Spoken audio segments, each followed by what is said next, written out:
Picture dawn breaking over Rome. The marble still looks grey. The forum pigeons are arguing about nothing, and every alleyway is already alive with clattering amphorae and the glorious racket of commerce.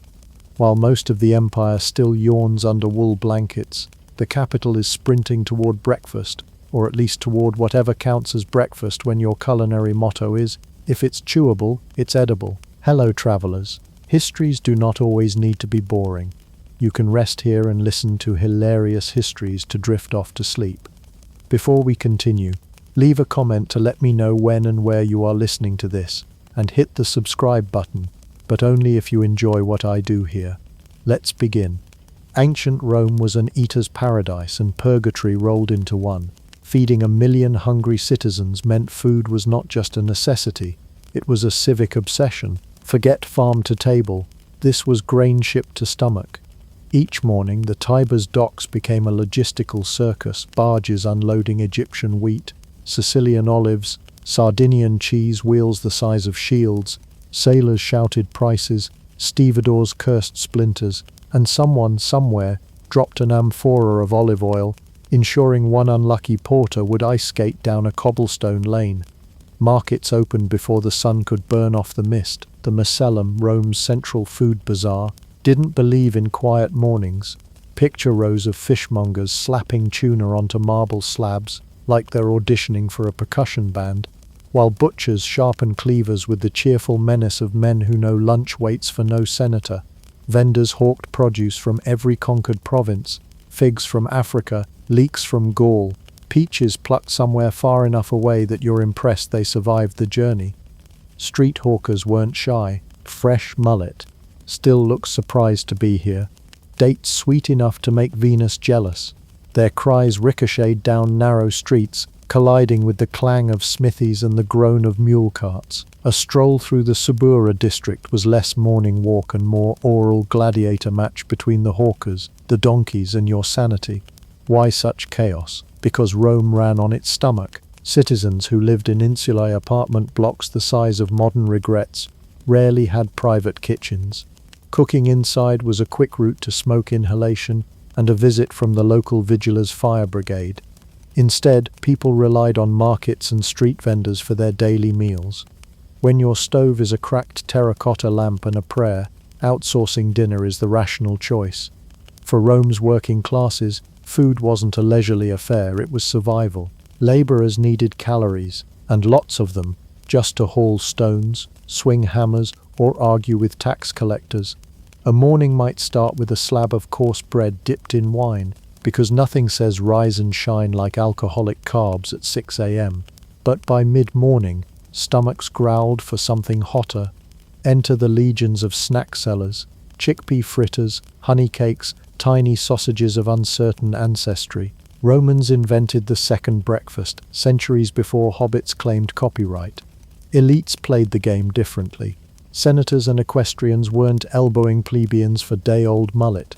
They had household slaves dispatched to negotiate with top-tier fishmongers, haggle for spices from India, or secure a honeycomb worth half a centurion's monthly pay. Still, even the wealthy felt the pull of Rome's food culture. A patrician strolling through the forum might impulsively buy roasted chestnuts because apparently self-restraint was for barbarians. Importantly, food wasn't just sustenance, it was identity. Rome's power radiated from its ability to feed the beast. Grain shipments from Egypt weren't mere commerce, they were lifelines. Lose the grain, lose the city. Politicians knew this intimately, which is why bread and circuses wasn't a cute slogan, but literal policy. Keep the bellies full, and the amphitheaters bloody, and the mob stays off your doorstep. The obsession trickled into religion too. Markets often nestled near temples, as if Mercury, god of merchants, personally guaranteed the best price on your olives. Feast days turned entire forums into pop-up food festivals, with stalls slinging honeyed wine, spit-roasted lamb, and dubious shellfish, while priests murmured blessings over it all. If divine oversight improved hygiene, the gods were remarkably laid back about evidence. Rome's culinary sprawl was also a status flex. Exotic imports screamed wealth.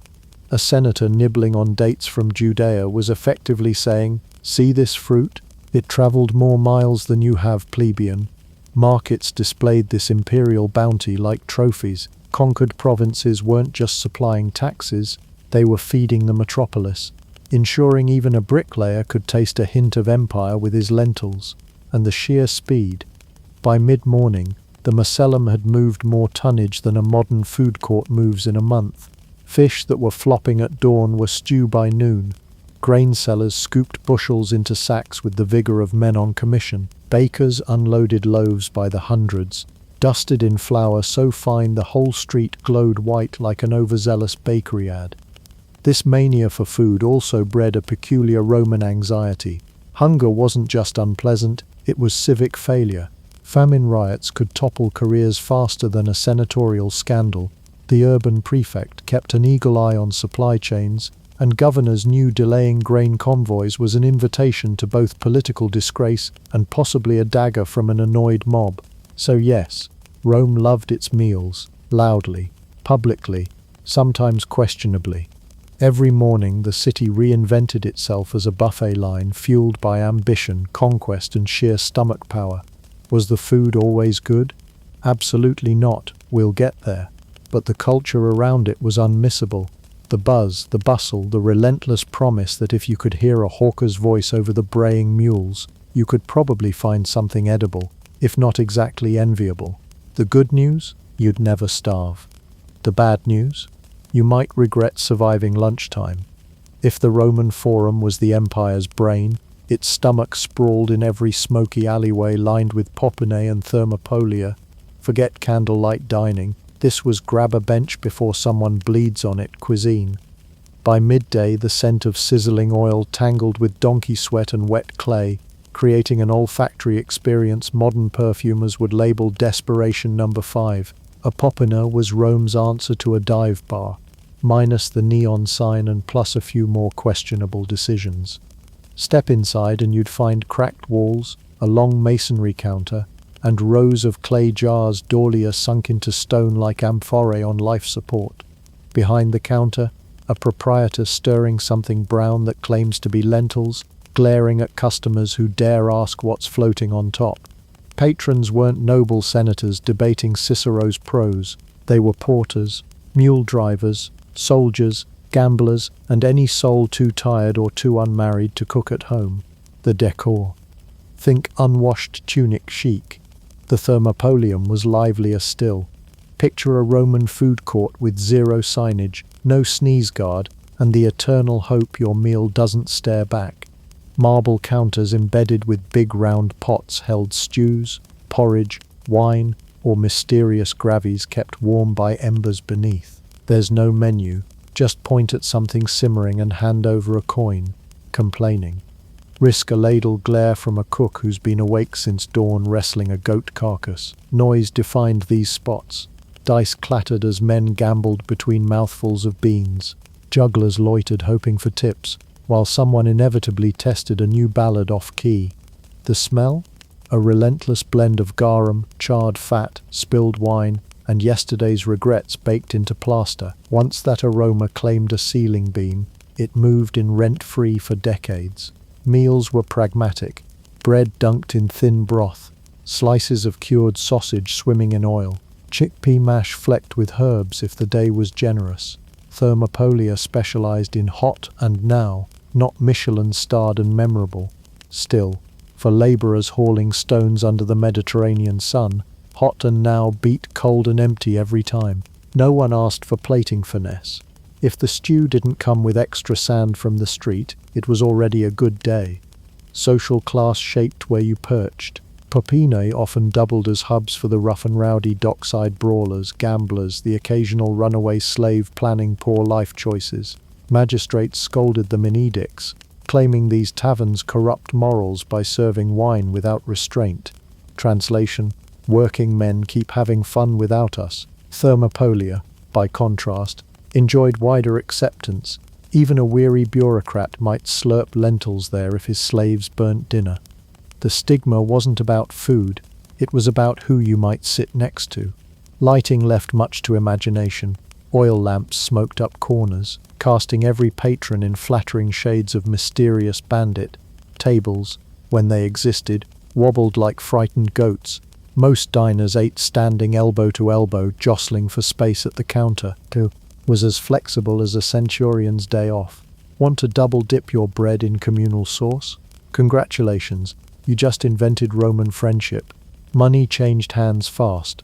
A few bronze asses could fetch a bowl of beans, a slice of cheese, maybe even a diluted splash of wine. Poppiano owners loved upselling.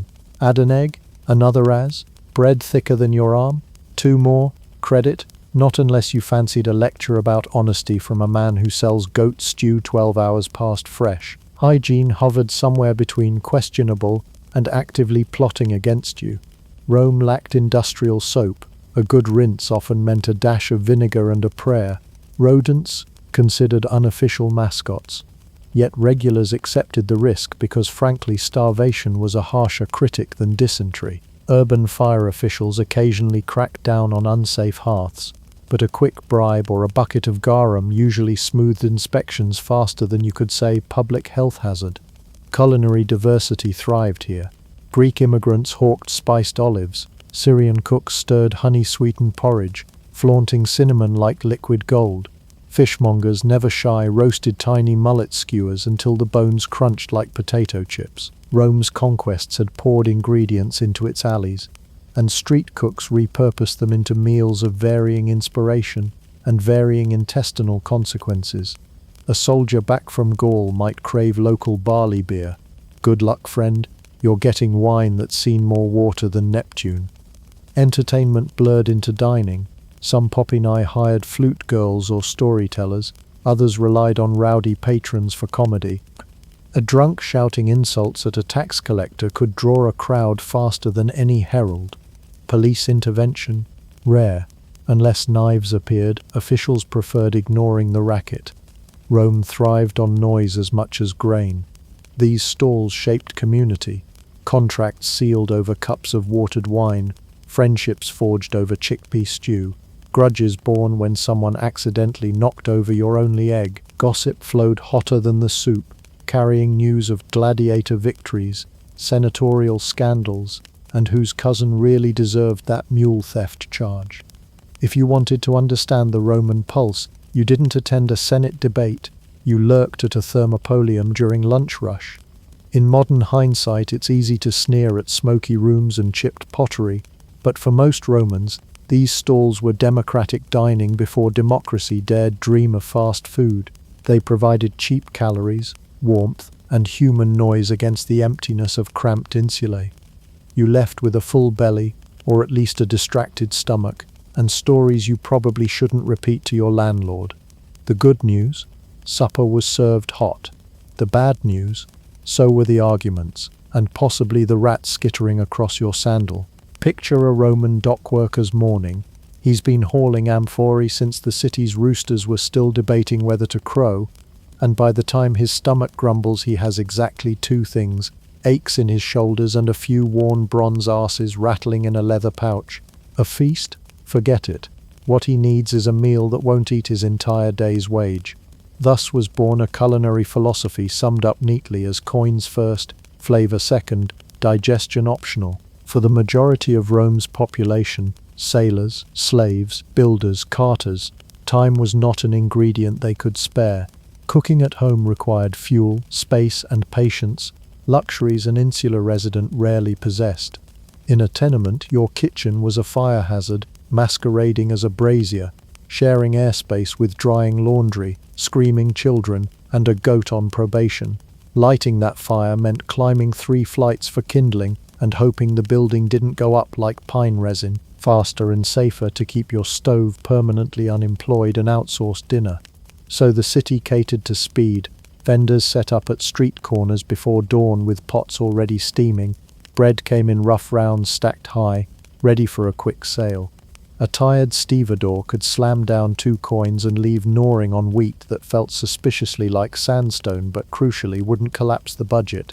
Food wasn't romantic, it was fuel in edible disguise. Sailors fresh off the Tiber docks craved the same thing, calories that could survive a rocking stomach and vanish before the foreman returned.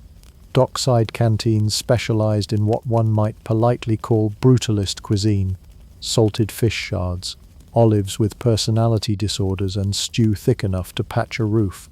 Nobody cared about presentation. You ate standing, elbow deep in your wages, because the grain barge behind you was already unloading the next shift. The grab-and-gulp ethos reshaped the rhythm of Roman streets. Instead of lingering over midday feasts, plebeians wolfed beans in alleyways, shouting gossip between mouthfuls.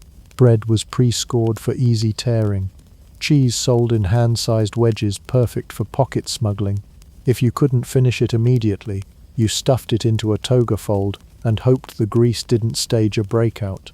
Lunch was less bon appetit and more good luck teeth. Money dictated flavor hierarchy. 1 coin fetched you porridge, 2 coins let you flirt with sausage, 3 might unlock a scandalously large fig.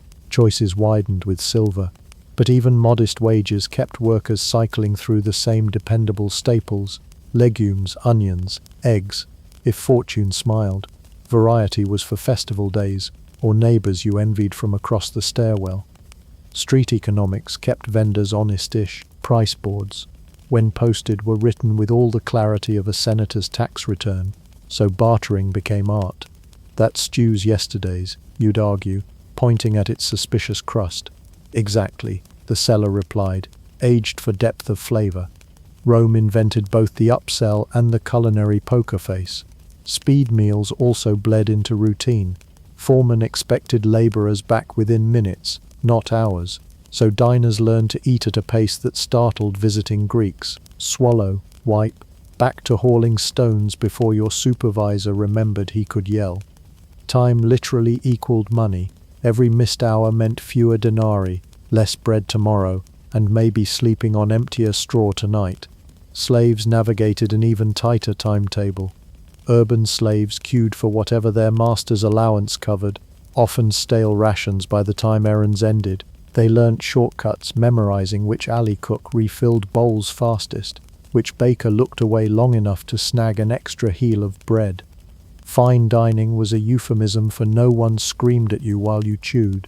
Cooking skills atrophied for anyone not attached to an elite kitchen.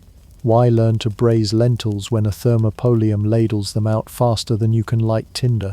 The artisan's domestic toolkit shrank to a knife, a bowl, and the faint memory of grandma's stew. A self-made lunch was a luxury reserved for holidays or nights when the cookshop closed unexpectedly, and panic set in. Wait, which end of the brazier starts the fire? The cultural side effect: eating became transaction, not ritual. Conversations stretched thinner than the broth. Companionship meant wolfing beans alongside strangers with identical deadlines. Efficiency trumped nostalgia. An hour wasted on leisure was an hour of unpaid sweat. Rome's heart beat to commerce, and commerce didn't pause so you could admire an olive's bouquet. For all its pragmatism, the coins over cooking mentality sowed community. Dock gangs knew each stall's ladle size by instinct, arguing cheerfully about which stew had less grit than usual. Builders pooled coins for a communal loaf, slicing it like battle spoils. Sailors swapped pickled fish stories while gnawing the evidence. If gourmet was absent, camaraderie often filled the void, seasoned with sarcasm. Economics left fingerprints on the palate too. Recipes bent toward what sold fast, not what delighted. Thick pulses that clung to spoons, bread dense enough to survive a wagon accident, salting so aggressive Neptune himself might protest. Flavor didn't inspire, it endured. But endurance was exactly what laborers valued. Food that stayed with you as long as the blisters did. The good news? Nobody asked for a reservation. The bad news? Blink and you'd finish lunch wondering if you'd actually tasted it or merely negotiated with it. Imagine a Roman cook peering into a clay jar of something vaguely fish-shaped, sniffing once, shrugging and muttering, "Hey, Jupiter will sort it out." Welcome to the supply chain of ancient Rome, where good flavor often meant you can't smell the funeral underneath. Modern chefs chase farm fresh. Rome settled for not screaming anymore. Garum was the empire's darling condiment, and olfactory crime scene rolled into one. To make it, fish guts, blood, and odd bits unfit for polite conversation were layered with salt and left to ferment in the Mediterranean sun until neighbors filed noise complaints, mostly because they couldn't breathe. Cooks drizzled this brine on nearly everything: beans, pork, even fruit. Why? Because once your nose surrendered, your tongue had no choice but to follow. Archaeologists have found amphorae still exuding faint echoes of that ancient miasma, proof that garum's perfume can outlive civilizations. But garum's quality was roulette. Premium batches came from carefully salted mackerel off Spain's coast. Street garum? Think anchovy apocalypse brewed in a bucket. Lower-grade sauces were so pungent that dropping a jug could clear a forum faster than a tax collector. And yet Romans adored it, because in an age before refrigeration, a tidal wave of umami politely bullied your brain into ignoring whether the goat leg beneath was older than your last birthday. Roman wine was plentiful, but rarely delicate. Vintners cut corners and grapes with gleeful abandon. Amphorae lingered too long in storerooms. Heat warped flavors and transport jostled sediments into cosmic alignment. A sip could reveal bouquets ranging from faintly rustic to panicked vinegar. Dilution was standard. Mixing wine with water was less about sobriety and more about damage control. Sourness, add honey. Too thin, boil it down into defrutum syrup. Metallic tang? Congratulations, you've met leaded wine, courtesy of sweetening agents that would later send physicians scrambling for antidotes. Elite cellars boasted vintages aged in sealed amphorae, but plebeians gulped whatever wasn't actively insulting. Hangovers were democratic. Even a senator could wake feeling like Neptune parked a trireme on his skull. Rome's appetite stretched beyond tidy cuts of steak. Goats, sheep, dormice, and birds the size of optimism all ended up on spits. Urban markets brimmed with fresh pork that had clearly fought its final battle days ago. Butchers camouflaged age by shaving off mold, dousing cuts in wine, or marinating so aggressively the meat filed for asylum. For the less fortunate, scraps reigned supreme: cartilage, sinew, chef's surprise, minced, spiced, and encased. Sausages offered plausible deniability, because if you can't identify it, you can't complain. Street vendors were masters of euphemism: today's special, often translated as yesterday's regret with herbs. Diners learned to chew first, question later, and pray their bowels didn't retaliate before curfew. Exotic spices trickled in from far provinces, but price kept them rationed like imperial secrets. Pepper, cinnamon, and cloves turned basic gruel into gourmet if you had coins to spare. For everyone else, herbs like rue, lovage, and oregano soldiered on valiantly, masking questionable freshness with botanical bravado. The less honest dumped handfuls of something green: parsley, fennel, mystery weeds, and declared victory. After a few goblets of diluted wine, most patrons believed them. Preservation hinged on salt, enough of it to pickle your ancestors. Fish, pork, even cheese, spent weeks under crystalline snowdrifts, emerging shriveled but nominally safe. Oversalting dulled nuance, but nuance didn't keep you alive. Sailors chewed on slabs of brined meat so desiccated it could double as ship caulking. Salt fatigue birthed desperate creativity. Drench the victim in garum, drown it in honey, chant to Bacchus, anything to persuade your palate you weren't gnawing an artisanal salt lick. Rome's bread often hid a crunchy surprise: fragments of millstone grit. Grinding stones shed particles into flour, so every loaf doubled as dental endurance training. Richer households sieved their flour. Ordinary Romans accepted the bonus minerals. A coarse crumb with a side of gravel? Consider it rustic texture. Smoking meats, drying figs, steeping olives in brine. These techniques slowed rot but never erased it. Cooks leaned on aromatics like bay, thyme, and myrtle leaves, hoping their fragrance shouted louder than lurking bacteria. A pot simmered for hours, not out of artistry, but to convince microbes life elsewhere was preferable. By serving time, the stew's personality was less culinary triumph and more culinary plea bargain. Romans normalized intensity. Flavor wasn't delicate, it was combative. A good dish left you sweating slightly, unsure if you'd eaten lunch or survived it. Guests praised a sauce by how thoroughly it numbed skepticism. Robust, aged and sharp were compliments, meaning we can't see the original crime anymore. This resilience wasn't ignorance, it was adaptation. Without iceboxes or pasteurization, perfection was fantasy. Strong tastes weren't accidents. They were camouflage. Garum masked rot. Vinegar subdued sweetness gone rogue. Smoke distracted noses from existential dread. Survival taught Romans to confuse boldness with brilliance. The good news: dinner rarely lacked drama. The bad news: sometimes that drama ended in a philosophical conversation with your intestines. Picture a sauce so potent, so unapologetically fragrant, that even seagulls might hold their beaks. Welcome to garum, the Roman Empire's pride, joy, and olfactory assault weapon. To modernize, it looks like something you'd scrape off a dock piling bottle by mistake and swear never to mention again. To Romans, it was ambrosia. Every kitchen, from the marble-laden villas on the Palatine Hill to the humblest wooden counter in a fishing village, considered garum as vital as bread, wine, or gossip about the neighbor's toga choice. This liquid legacy began with anchovies, or any small unlucky fish tossed in vats with salt, herbs, and occasionally whatever else happened to be swimming too slow. The fish were left to stew, ferment, and surrender their identities under the Mediterranean sun, until the mixture transformed into a brine so rich in character it could peel paint. Months later, the brew was strained, bottled, and sold at prices that could make a banker sob with joy. The top-quality stuff, called garum sociorum, was smoother, cleaner, and allegedly worth its weight in gold.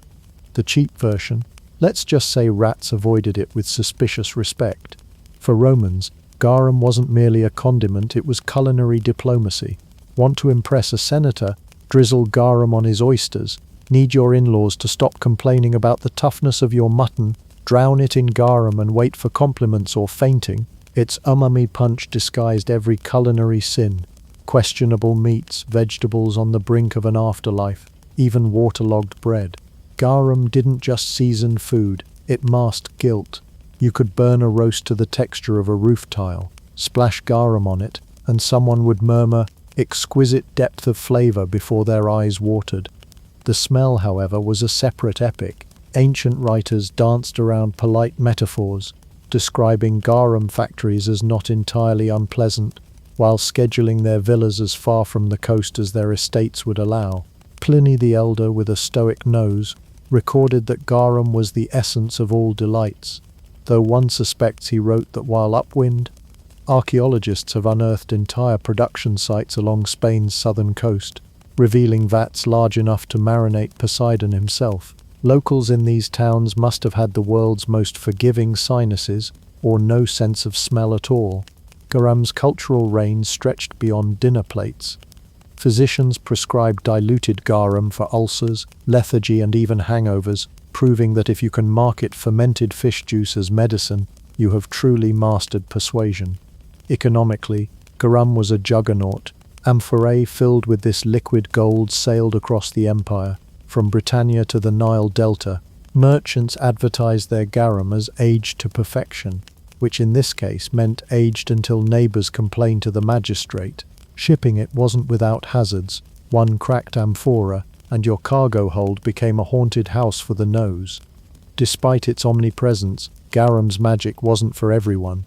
The elite hoarded premium varieties, while the working classes made do with murky leftovers called alec thick, gritty, and utterly unapologetic. Imagine scooping the sludgy bottom of a fish tank and congratulating yourself on dinner. Yet, even Aleca carried prestige in its own way. No Roman laborer wanted to be the one without at least a smear on their barley cake. Peer pressure, thy name is fermented anchovy mush. What kept garum's reputation afloat was the Roman palate's unflinching courage. To them, pungency meant authenticity, proof the sauce had travelled through the underworld and returned triumphant. Modern cooks chase subtlety, but Romans adored boldness, so loud it knocked politely and then kicked the door in. Their meals sang no roared with flavors that dared you to complain. Survival wasn't just about enduring garum's aroma. It was about embracing it until you believed no dish was complete without a splash of sea-soaked bravado. One might wonder if garum's legacy could ever translate to today. Consider ketchup, another unlikely champion rising from tomato purgatory to household staple, or soy sauce, once an exotic brew now taken for granted. Perhaps garum simply missed its chance at modern fame by a millennium or two. Imagine supermarket shelves lined with authentic Roman anchovy elixir, boasting aged for 6 months under Italian sunbeams. Somewhere, a marketing team is salivating. In garum, we glimpse the Roman spirit, practical, fearless, and oddly sentimental about things that reek. They didn't shrink from decay, they turned it into dinner. It's a reminder that history isn't always refined banquets and sculpted marble. Sometimes, it's a jug of fermenting fish whispering, "Go on, taste me if you dare." If you've ever complained about a slightly stale baguette, spare a thought for the average Roman diner. Their daily loaf wasn't just bread, it was an obstacle course for teeth. To modern sensibilities, the phrase breakfast roll takes on a tragic literalism, when you realize Roman bread could actually chip enamel. Yet for citizens of the empire, a hard, gritty hunk of wheat was as essential as sandals, gossip, and shouting at senators. The story begins in the mills. Roman grain was often stone ground, and those millstones were about as delicate as a chariot crash. Wheat kernels met basalt, or lava rock, resulting in flour generously seasoned with pulverized stone dust. Bakers didn't filter it out. Why bother when the empire's dental plan was try not to chew too hard? Each bite carried a faint crunch, like sprinkling your toast with beach sand. Archaeologists have literally found Roman skulls with teeth filed down as if they'd been gnawing a brick patio, and in a sense they had. Texture aside, the flour was rarely uniform. Refinement required labor, and labor cost money, so the average plebeian loaf included bran, chaff, and whatever else escaped the mill. Premium white bread existed, but floated only in patrician dining rooms, soft enough to tear with fingers rather than chisels. For the masses, daily sustenance resembled a dense, earthy disc, equal parts nourishment and workout. Chewing was cardio, swallowing was triumph. Baking itself was an enterprise that balanced artistry with practicality. Roman bakers often shaped dough into compact rounds stamped with decorative seals, partly branding, partly early food regulation. These seals ensured that if someone's loaf sparked an emergency dental appointment, the culprit's mark was clear. Public bakeries sprouted near marketplaces, where communal ovens burned day and night. Wood fuel was expensive, so loaves emerged dark, tough, and carrying the faint flavor of charred ambition. Grain quality fluctuated wildly. Imports arrived from Egypt, Gaul, or distant provinces, sometimes stale before docking. Moisture, vermin, and storage blunders turned wheat into something that required generous sifting, though generous in Roman terms meant remove the rat, keep the rest. Yet bread remained non-negotiable. Grain doles, the famous annona, fed the capital's restless population. Miss a shipment, and suddenly you've got a riot instead of breakfast. People tolerated grit, but they wouldn't tolerate hunger. Creative coping mechanisms emerged. Some citizens soaked bread in wine or water, transforming a jaw workout into a soggy, marginally friendlier meal. Others diced it into pottage, letting stew do the softening. Tavern keepers sliced stale loaves, smeared them with garum, and declared the result hearty fare. If a chipped molar resulted, well, dentistry was rudimentary, and tooth fairies accepted IOUs. The nutritional side wasn't dazzling either. Whole grains delivered calories but minimal finesse. Without modern enrichment, deficiencies lurked, and bread's fibrous load sometimes acted as a digestive dare. Combine that with relentless chewing, and you've got a nation developing jaw muscles worthy of Olympic medals. Even pets bore witness. Carbonized dog remains from Pompeii reveal teeth polished smoother than a senator's lies, thanks to years of scavenged crumbs laced with mineral grit, yet symbolism cloaked every crumb. Bread was politics, religion, and status rolled into one. Panem et circenses. Bread and circuses summarized the imperial bargain. Keep bellies half full, entertain with spectacles, and rebellion might nap a little longer. A free loaf wasn't kindness. It was social engineering with yeast. Officials oversaw grain distribution like hawks, ensuring bakeries opened lest citizens sharpened pitchforks. Bread riots weren't theoretical. They happened, and emperors learned quickly which side of the oven to stand on. Despite its jaw-breaking properties, Roman bread had fans. Bakers experimented with additives, honey for sweetness, poppy seeds for texture, even cheese when supply allowed. Soldiers received hardened rations ideal for marching, storage, and perhaps repairing a loose villa tile. Some wealthy households commissioned bakers to craft finer loaves by sifting flour repeatedly, producing a pallid, soft crumb whispered about like a forbidden luxury. Eating it in front of your servants was a status update louder than any toga thread count. Modern bakers attempting authentic Roman recipes often discover just how literal authenticity tastes. Dense, chewy, slightly smoky, and laced with the suspicion you're crunching gravel. It's an acquired nostalgia. Yet survival is a powerful flavor enhancer. Romans prized stability over fluff. Bread didn't need to impress. It needed to fill stomachs long enough to survive another tax cycle. So when you hear tales of grand Roman feasts dripping with decadence, remember the bedrock of their diet was quite literally edible masonry. It sustained armies, fed cities, and dulled molars into oblivion. The miracle wasn't culinary excellence but consistency. The empire marched on grit, grain, and an unwavering tolerance for culinary adversity. If you think the worst wine you've ever tasted came from a suspiciously cheap corner store, the Romans would like a word and possibly a refill. Wine was the empire's lifeblood, consumed at breakfast, lunch, and anything pretending to be dinner. Yet the liquid in those amphorae bore only passing resemblance to the elegant vintages now swirling in crystal glasses. Roman wine was part drink, part dare, with a recipe list that makes modern sommeliers weep quietly into their corkscrews. Let's start with Molsum, the crowd-pleasing aperitif. On paper it sounds divine. Wine sweetened generously with honey, a drink Apollo himself might enjoy after a long day of sun duty. In reality, the honey masked a universe of sins. Cheap base wine? Honey fixes that. Slightly sour? Just a dollop more. Amphora forgotten in a sun-baked warehouse for an unmentionable number of weeks? Honey is the Roman duct tape of flavor. Citizens praised Molsum as a breakfast pick-me-up, swearing it warmed the stomach. Modern doctors might call it fermented regret in disguise. House wine, meanwhile, was more survival than splendor. Amphorae traveled by sea from Gaul, Hispania, and the Greek Isles, sloshing for weeks under blistering heat.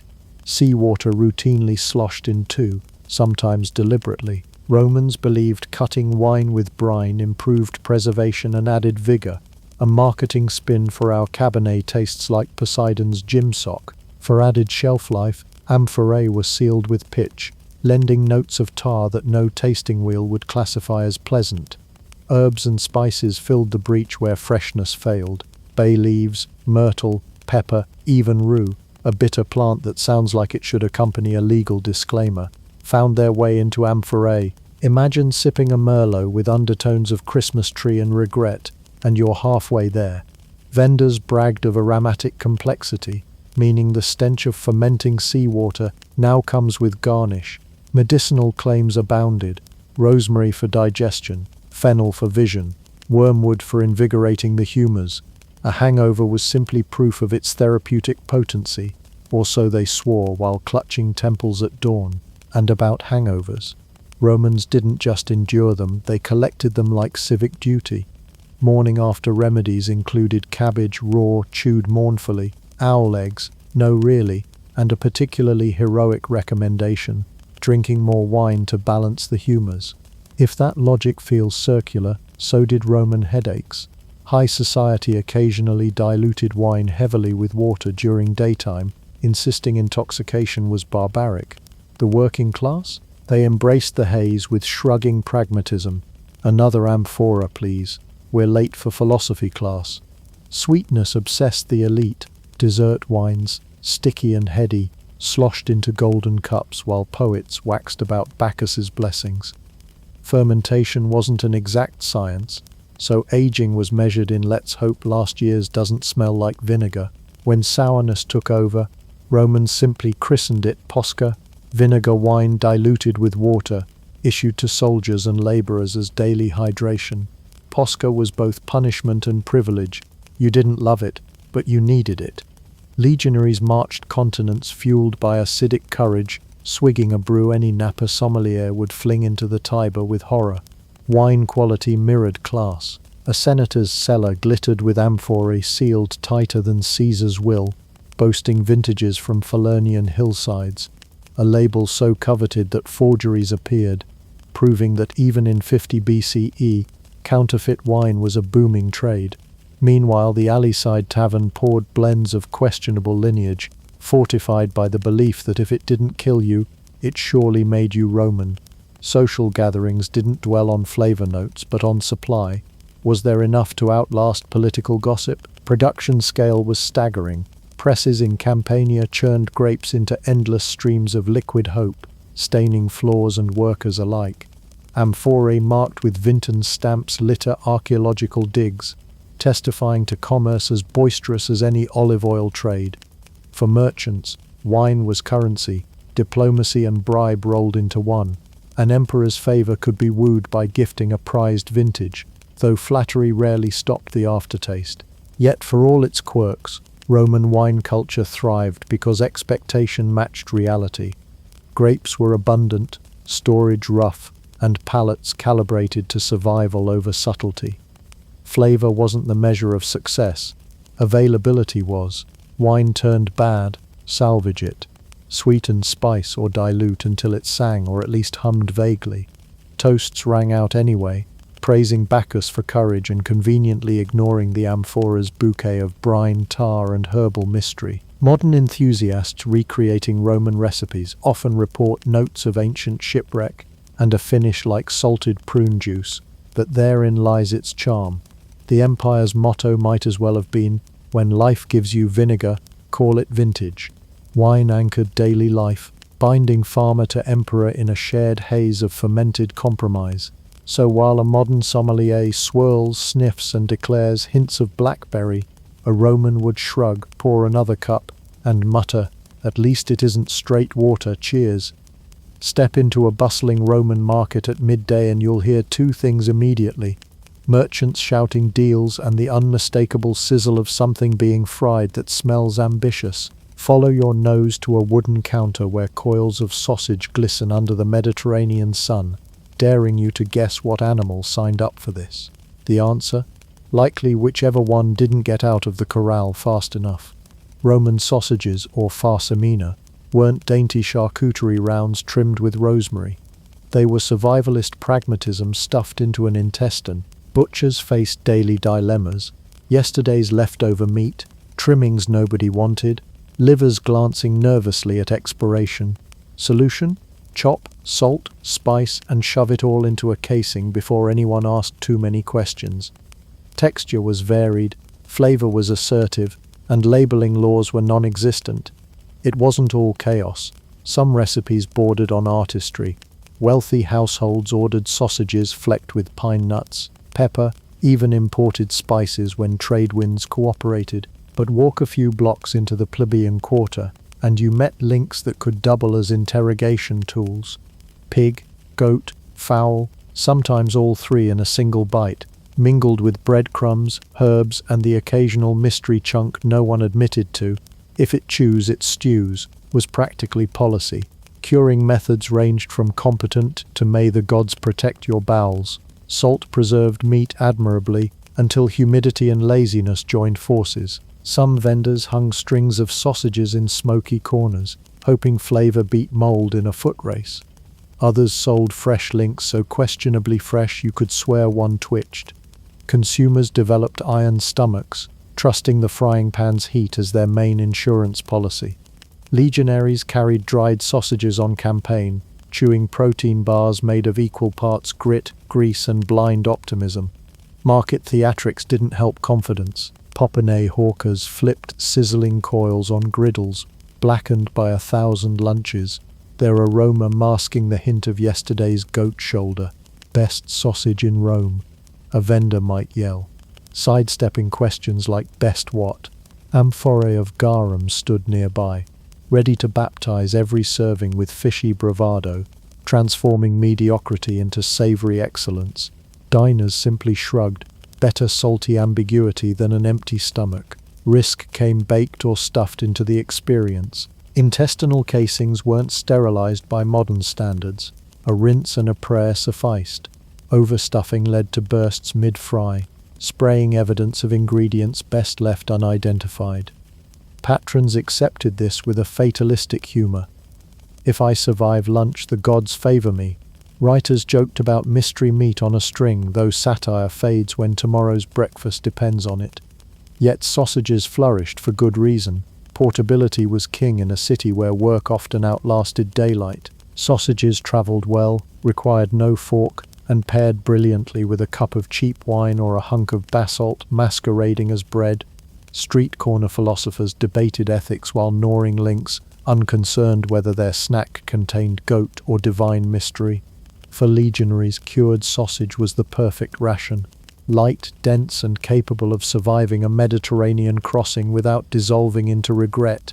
Economically, sausage production democratized meat. A whole roast might belong to patricians, but trimmings belonged to everyone. Butchers monetized scraps, households stretched budgets, and even tavern keepers gained a reliable menu item. Recipes varied by region. North African provinces folded in cumin, while Gaulish links leaned on herbs that thrived in damp fields. Each variation whispered its province's accent across the empire, proof that culinary globalization isn't just a modern buzzword. Culturally, sausages sidestepped Rome's obsession with hierarchy. Senators could nibble pine nut-flecked versions while dockworkers devoured peppery coils fried in questionable oil. Yet both meals shared a basic blueprint. Sausage transcended class, not because it was noble, but because it was practical. Luxury is fleeting. A stomach rumbling under marble ceilings sounds the same as one in a tenement. Health consequences were another story. Ancient physicians offered vague advice, sometimes warning against stagnant meats while prescribing honeyed wine as a cure.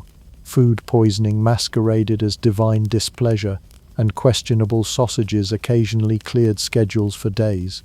Yet Rome marched on, its appetite unshaken. If the link bit back, so be it. Life was short, taxes were eternal, and taste buds deserved occasional excitement. Archaeology confirms sausage enthusiasm. Charred remains in Pompeii bakeries, butchers' knives etched with grease, even graffiti boasting best links in town. Such bravado hints that, for all the risk, Romans loved their meat on a string. Festivals roasted herbed coils, wedding feasts showcased spicy creations, and household gods probably developed tolerance to the aroma clinging to kitchens. Seen charitably, sausage culture embodied Roman ingenuity. Waste nothing, flavor everything, hope for the best. In a world without refrigeration, creativity outran caution. Each sizzling coil represented thrift, craft, and a gambler's spirit. Today we revere artisanal salami. The Romans simply ate survival, one dubious bite at a time. Imagine stepping into a Roman kitchen as dinner looms. On the counter sits a platter of something that looks vaguely like a bird. A stew pot murmurs with ingredients that never met harmoniously, and an amphora of wine sulks in the corner because it already smells like last week's harbor. Enter honey, the empire's sugary superhero, drizzling salvation over anything brave enough to call itself food. Romans didn't just enjoy honey, they weaponized it. Where we might reach for ketchup to rescue a sad burger, a Roman cook uncorked honey as if summoning divine intervention. Bees were the empire's quiet workhorses. Apiaries dotted Italian hillsides, buzzing with as much industry as any legion. Wealthy villas sometimes kept hives inside walled gardens, guarded as jealously as heirlooms. Honey wasn't rare. Trade routes from Spain, Sicily, Even Crete kept amphorae flowing, but quality mattered. Pale, floral honey from thyme-rich slopes commanded a premium, while darker, wilder honeys fueled the kitchens of less discerning households. Rome's appetite meant beekeeping wasn't hobby. It was commerce, religion, and medicine rolled into one sticky package. Culinary Rome adored contrast. Sweetness wasn't an afterthought. It was a strategy.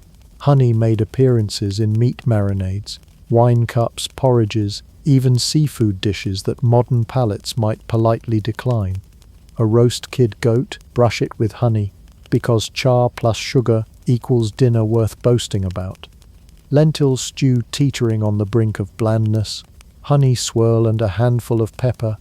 Romans loved pepper with honey the way we adore coffee with cream, unexpectedly right when everyone insists it shouldn't be. But honey's biggest role was disguise.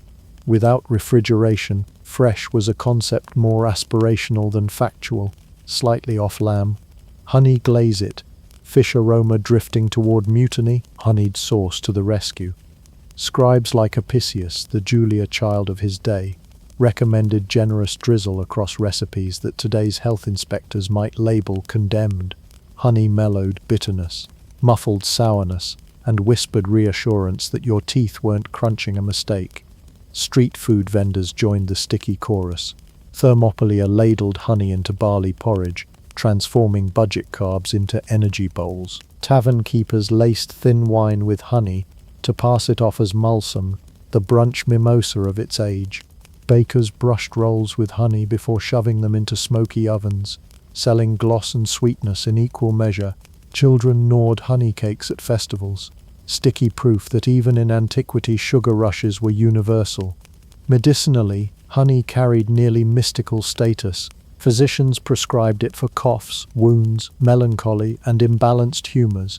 A polite catch-all for "we're not sure, but this won't hurt." Honeyed water cooled fevers. Honey mixed with vinegar became oxymel, pitched as cure-all and electrolyte drink. Marathoners sip sports gels today. Roman gladiators slugged honeyed drinks and called it preparation. The gods themselves were bribed with honey cakes, perhaps because ambrosia recipes were under copyright. Economically, honey meant stability. Unlike fragile grapes or temperamental fish sauce, honey stored gracefully, surviving seasons with minimal drama. Amphorae sealed with wax traveled easily, lubricating trade from Britannia to Alexandria. Temples demanded honey offerings, markets hummed with barter, and farmers measured prosperity by hives as much as by vineyards. Honey was democratic sweetness. Patricians swirled it into spiced sauces. Plebeians drizzled it over millet mush, both declaring life marginally less grim. Taste fashion played along. Romans chased novelty, and honey obliged. Saffron-infused honey for wealthy palates, chestnut honey for provincial feasts, honey blended with garum for thrill-seekers convinced sweet-savory fusion, impressed dinner guests. No critic dared object. Bees don't sue for slander. Some amphoraed, even journeyed with armies, soldiers swabbing bread with honey. Discovering morale improves when dessert masquerades as rations. Archaeological evidence confirms Rome's sweet tooth. Jars of crystallized honey surfaced in Pompeii, still recognizable after 2 millennia, proof of honey's stubborn immortality. Wall frescoes depict hives and keepers, celebrating apiculture as calmly as olive groves. Inscriptions praise honey's virtue, calling it liquid sunlight, a phrase both poetic and suspiciously sticky. Yet honey's charm masked a truth. Romans weren't sugar connoisseurs, they were sugar pragmatists. Sweetness softened the empire's rough edges, civilizing harsh wines, salvaging wilted vegetables, seducing taste buds away from the whiff of spoilage. It was culinary insurance in an age when refrigerators were myth, and spices cost fortunes. Honey didn't ask if the meat was fresh. It simply declared, "No one has to know." Modern eaters might flinch at honey on fish, but Rome thrived on daring combinations. To them, sweet and savory cohabited like senators and scandal, inevitable, sometimes shocking, occasionally glorious. Honey unified chaos, hinting that the empire's real triumph wasn't roads or aqueducts, but a relentless insistence that any meal, however suspicious, could be rescued with a drizzle. Step through a Roman doorway, and the table tells you who you are. No nameplates required. No subtle cues of designer cutlery. The food alone screams status. A senator's banquet hall glitters with bronze dishes and silver cups, while a dock worker huddles in a smoky tavern over a biscuit, dense enough to double as a throwing stone. In an empire obsessed with hierarchy, your stomach was a billboard advertising your rung on the ladder. For the elite, dining wasn't just sustenance, it was theatre. Wealthy patricians curated menus with the zeal of art collectors. Peacock tongues, flamingo breasts, and dormice rolled in poppy seeds were less about taste than spectacle. Imported spices from Arabia perfumed halls. Rose petals drifted onto polished floors as harpists strummed the soundtrack to gluttony. The evening unfolded in courses, each more implausible than the last. Oysters from Britain, eels from the Tiber Delta, figs stuffed with peppered honey. A meal was a public statement. I control trade routes, provinces, and your envy.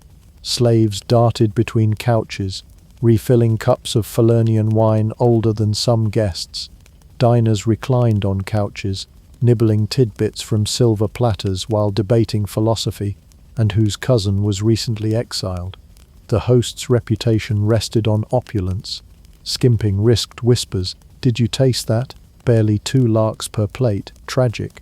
Culinary one-upmanship pushed creativity into absurdity. Gilded fish scales, sauces dyed with crushed berries, pastries molded into mythic beasts, every course an edible brag. Meanwhile, the plebeian quarter dined in a different universe. Breakfast was often barley porridge, or a hunk of black bread, stiff from yesterday's oven and still crunchy with stone grit.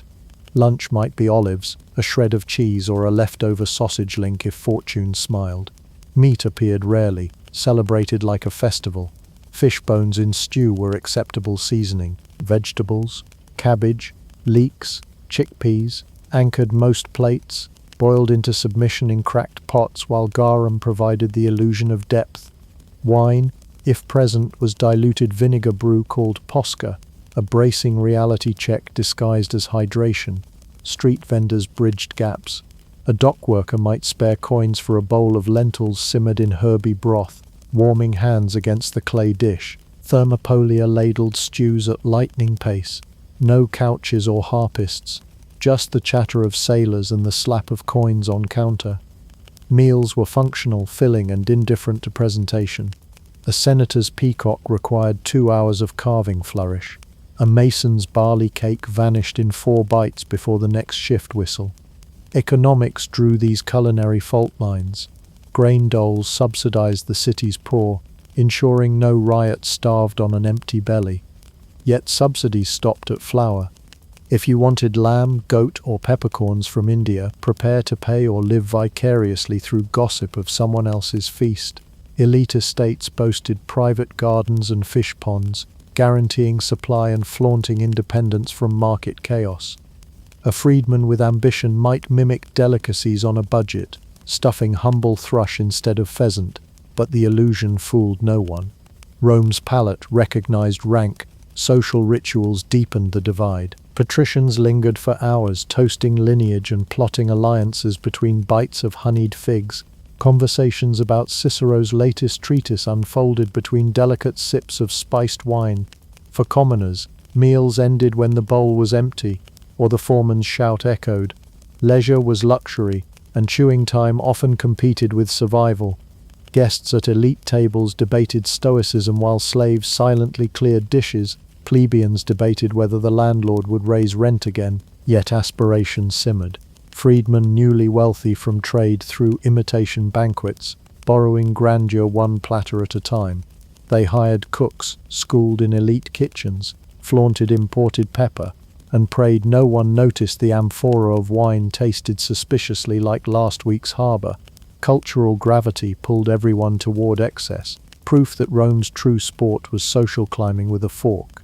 Interestingly, some tastes blurred lines. Pulse, a humble grain mush, fed senators as starter and dockhands as dinner. Olives transcended class, appearing on silver trays and cracked bowls alike. Bread anchored every table, whether perfumed with saffron in a villa or dunked into garum at a tavern. The difference lay not in staples but embellishments, whether your cabbage was plain or bathed in a sauce so spiced it might bankrupt a small farm. Archaeology underscores this stratification. Pompeii's excavated kitchens show elite houses with marble counters and bronze cauldrons, while cramped tenements reveal soot-stained clay pots barely big enough for cabbage. Animal bones tell tales, villas bristled with venison and piglet remains, insulae yielded fish heads and goat scraps. Unequal plates mirrored unequal power, turning dinner into daily census. Still, the Roman poor rarely starved outright. Bread, olives and wine, thin though it was, anchored their diets. Survival required pragmatism, not culinary artistry. The rich indulged fantasy, while the poor engineered resilience, each bite reflecting destiny carved by birth, coin or luck. Rome's feasts and fasts reveal a truth older than the forum. The table is never neutral. It's a map of privilege and endurance, plated with ambition, inequality, and the occasional flamingo. Step into a Roman thermopolium at high noon and you've stepped into an amphitheater of appetites. Forget hushed cafes and polite queuing. This was commerce by decibel. Clay jars line the counter like squat sentinels, their bellies steaming with stews of uncertain heritage. Behind the counter, an aproned proprietor wields a wooden ladle like a general marshalling troops, shouting orders above the racket of a dozen hungry sailors demanding extra garum before the amphora runs dry. A thermopolium wasn't just a kitchen, it was a breathing, burping, elbow-jostling snapshot of Rome's restless stomach. Picture the scene. Narrow doorway propped open, street dust swirling in from the via, a donkey braying at someone's unattended cart, while amphorae rattle as if cheering the chaos. Clay counters are scored with years of ladle marks and oil spills, and the smell, oh the smell, is a mad medley of boiled lentils, salted pork, crushed herbs and wood smoke, all underpinned by the faint tang of yesterday's wine dregs. To the uninitiated, it's sensory assault. To regulars, it's Tuesday lunch. These joints thrived on speed. The Roman working day didn't wait for leisurely banquets. Dockhands, scribes, mule drivers, anyone on the clock needed fuel, not fanfare. A customer slaps down a few bronze coins, points at a simmering jar, and moments later a bowl clatters on the counter. Temperature is negotiable. The stew may be lukewarm, the wine watered until translucent, but who's complaining when the next shift bellows? The motto might as well be hot if you're lucky, edible if you're patient. Crowds turned efficiency into contact sport. Elbows jab, feet shuffle. Someone shouts about the price of beans doubling since Saturnalia, while a dog lurks by the threshold, eyeing any dropped morsel. Conversation pitches high, layered with jokes about senators too soft for real stew, and wagers on tomorrow's chariot race. Thermopolia became gossip hubs, rumor traveling faster than Caesar's couriers. An overheard remark about grain shortages might stir anxiety across the room, followed by someone insisting it's just a baker's trick to gouge prices. Cleanliness was an elastic concept. Spilled wine?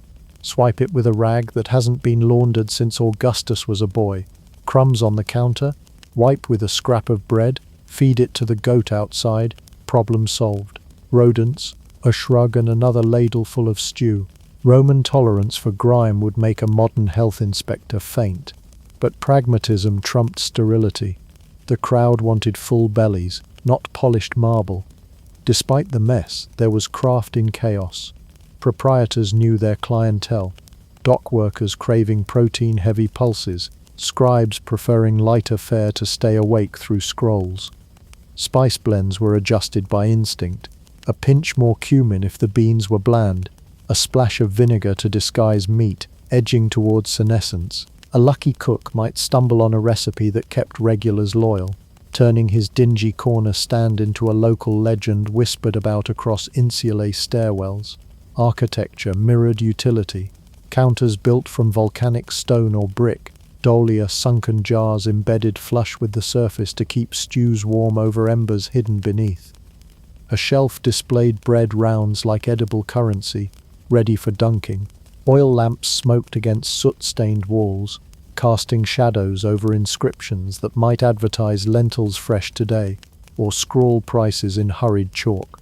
Space was so tight 2 customers shifting at once risked colliding elbows and spilling their supper. Atmosphere trumped comfort. Noise was perpetual, ladles clanging, amphora corks popping, vendors hawking figs through the doorway. Children weaved through legs chasing each other, narrowly dodging the cook's dagger as he trims meat.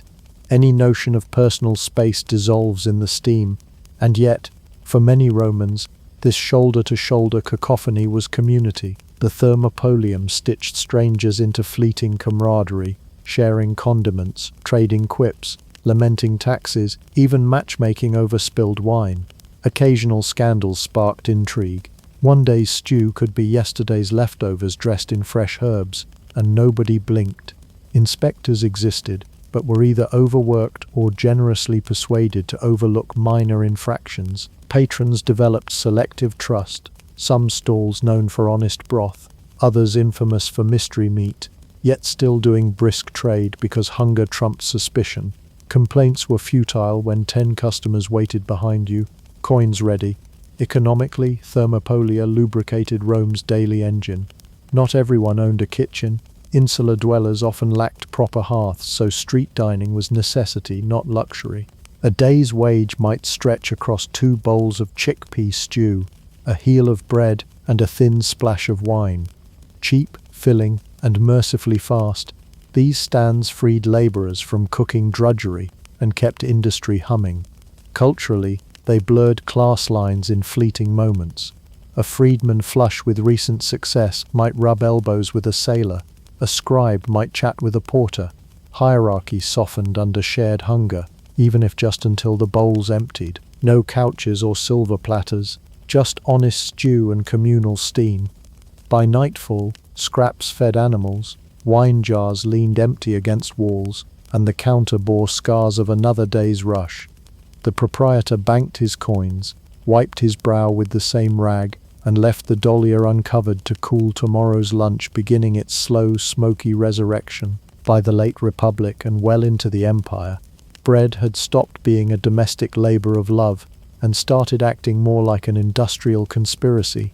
Rome's belly was simply too vast to be satisfied by household ovens, so entire districts sprouted bakeries the way mushrooms pop after rain. Walk down a crowded vicus at dawn, and you'd hear a chorus of millstones grinding, furnaces roaring, and apprentices coughing in clouds of flour dust that turned their tunics ghost white before breakfast. Efficiency had arrived, and with it an invitation for every shortcut ingenuity could smuggle past a hungry public. The city's appetite demanded speed. Urban growth meant hundreds of thousands of mouths waiting for their morning ration, so bakers organized like generals on campaign. Donkeys trudged in endless circles, turning massive stone mills that screamed in protest while grain cracked into uneven particles. The finer the flour, the more expensive the loaf, so most citizens made peace with rough textures. Still, the hum of commerce made quantity the deity of the day. Get it baked, get it sold, and let tomorrow's stomachs worry about grit. In this rush, quality control often wandered off like an unchained goat. A millstone shaved away faster than a baker's conscience, peppering the dough with flecks of stone too small to see yet sharp enough to keep dentists if they existed in endless business. Splinters of wood from paddles, bits of ash from hastily stoked fires. These became unwelcome flavor notes. Patrons swore you could guess which bakery supplied which insula by counting how many molars your loaf threatened.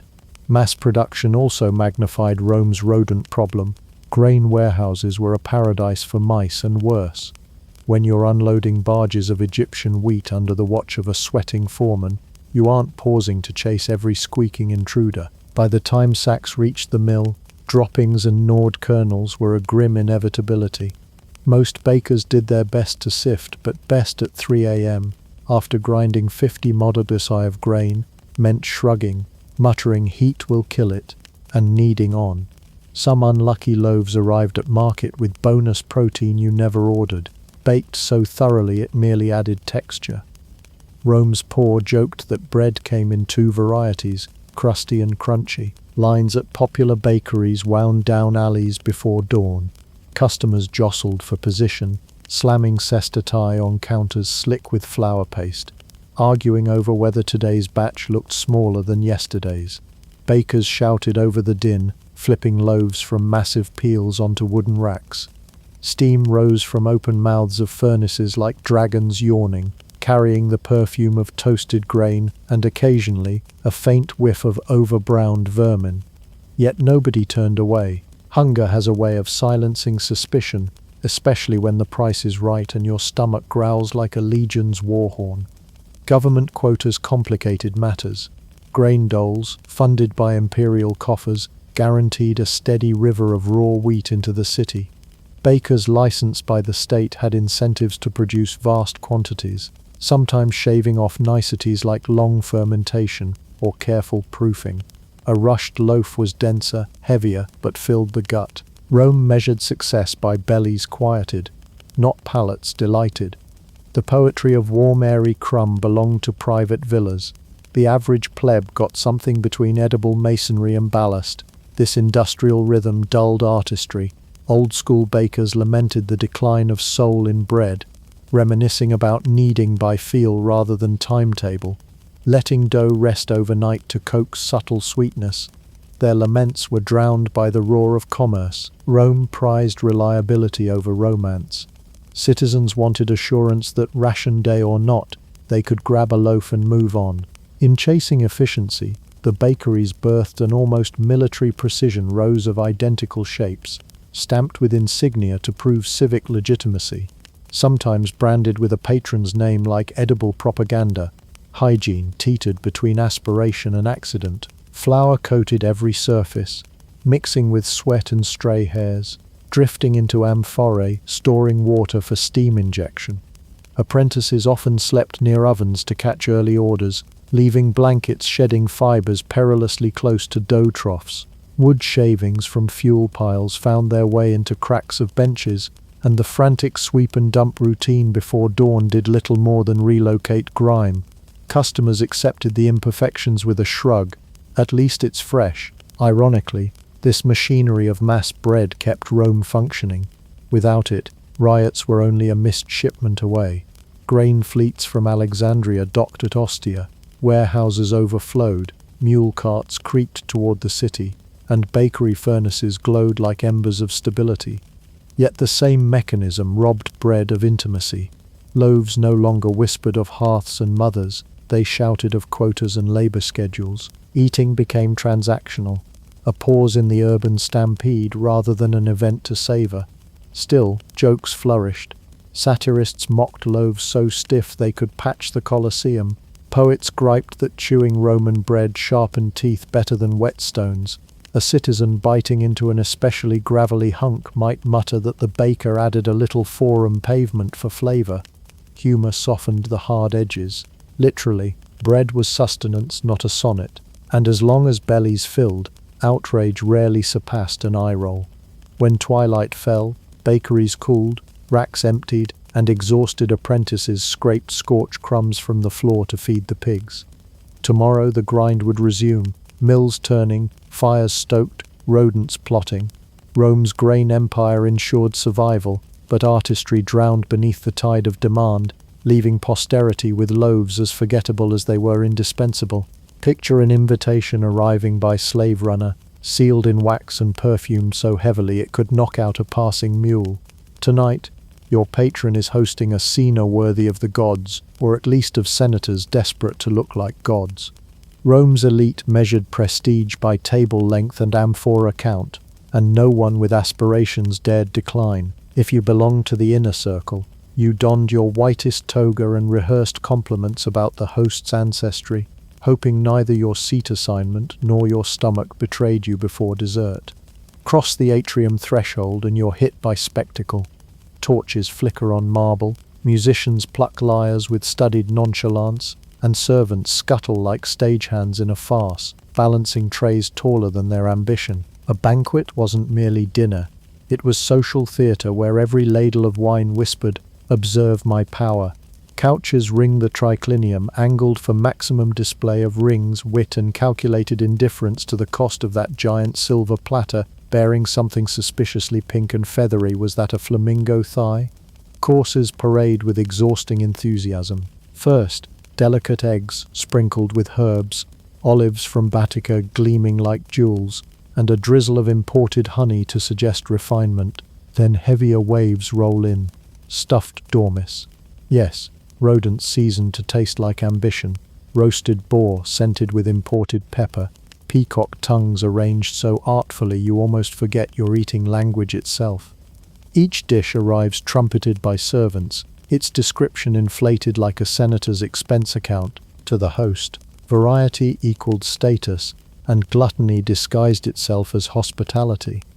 Wine flows as liberally as the gossip. Amphorae stand shoulder to shoulder, each vintage announced like a minor deity. But subtlety dies early.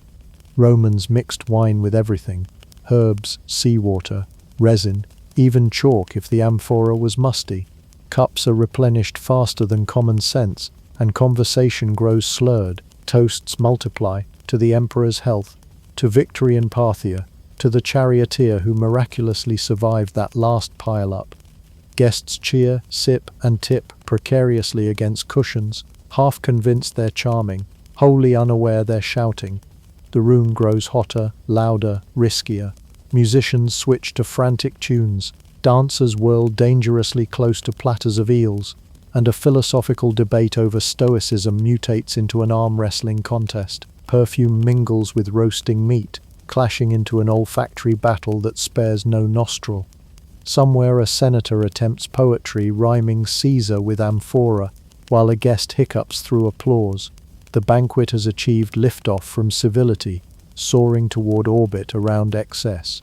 And the food keeps coming. Lobster slathered in garum because nothing says imperial luxury like anchovy perfume on shellfish. Sausages suspiciously pale, and bread sculpted into swans that collapse under too much steam. Courses blur together until memory is a haze of platters and pomegranates.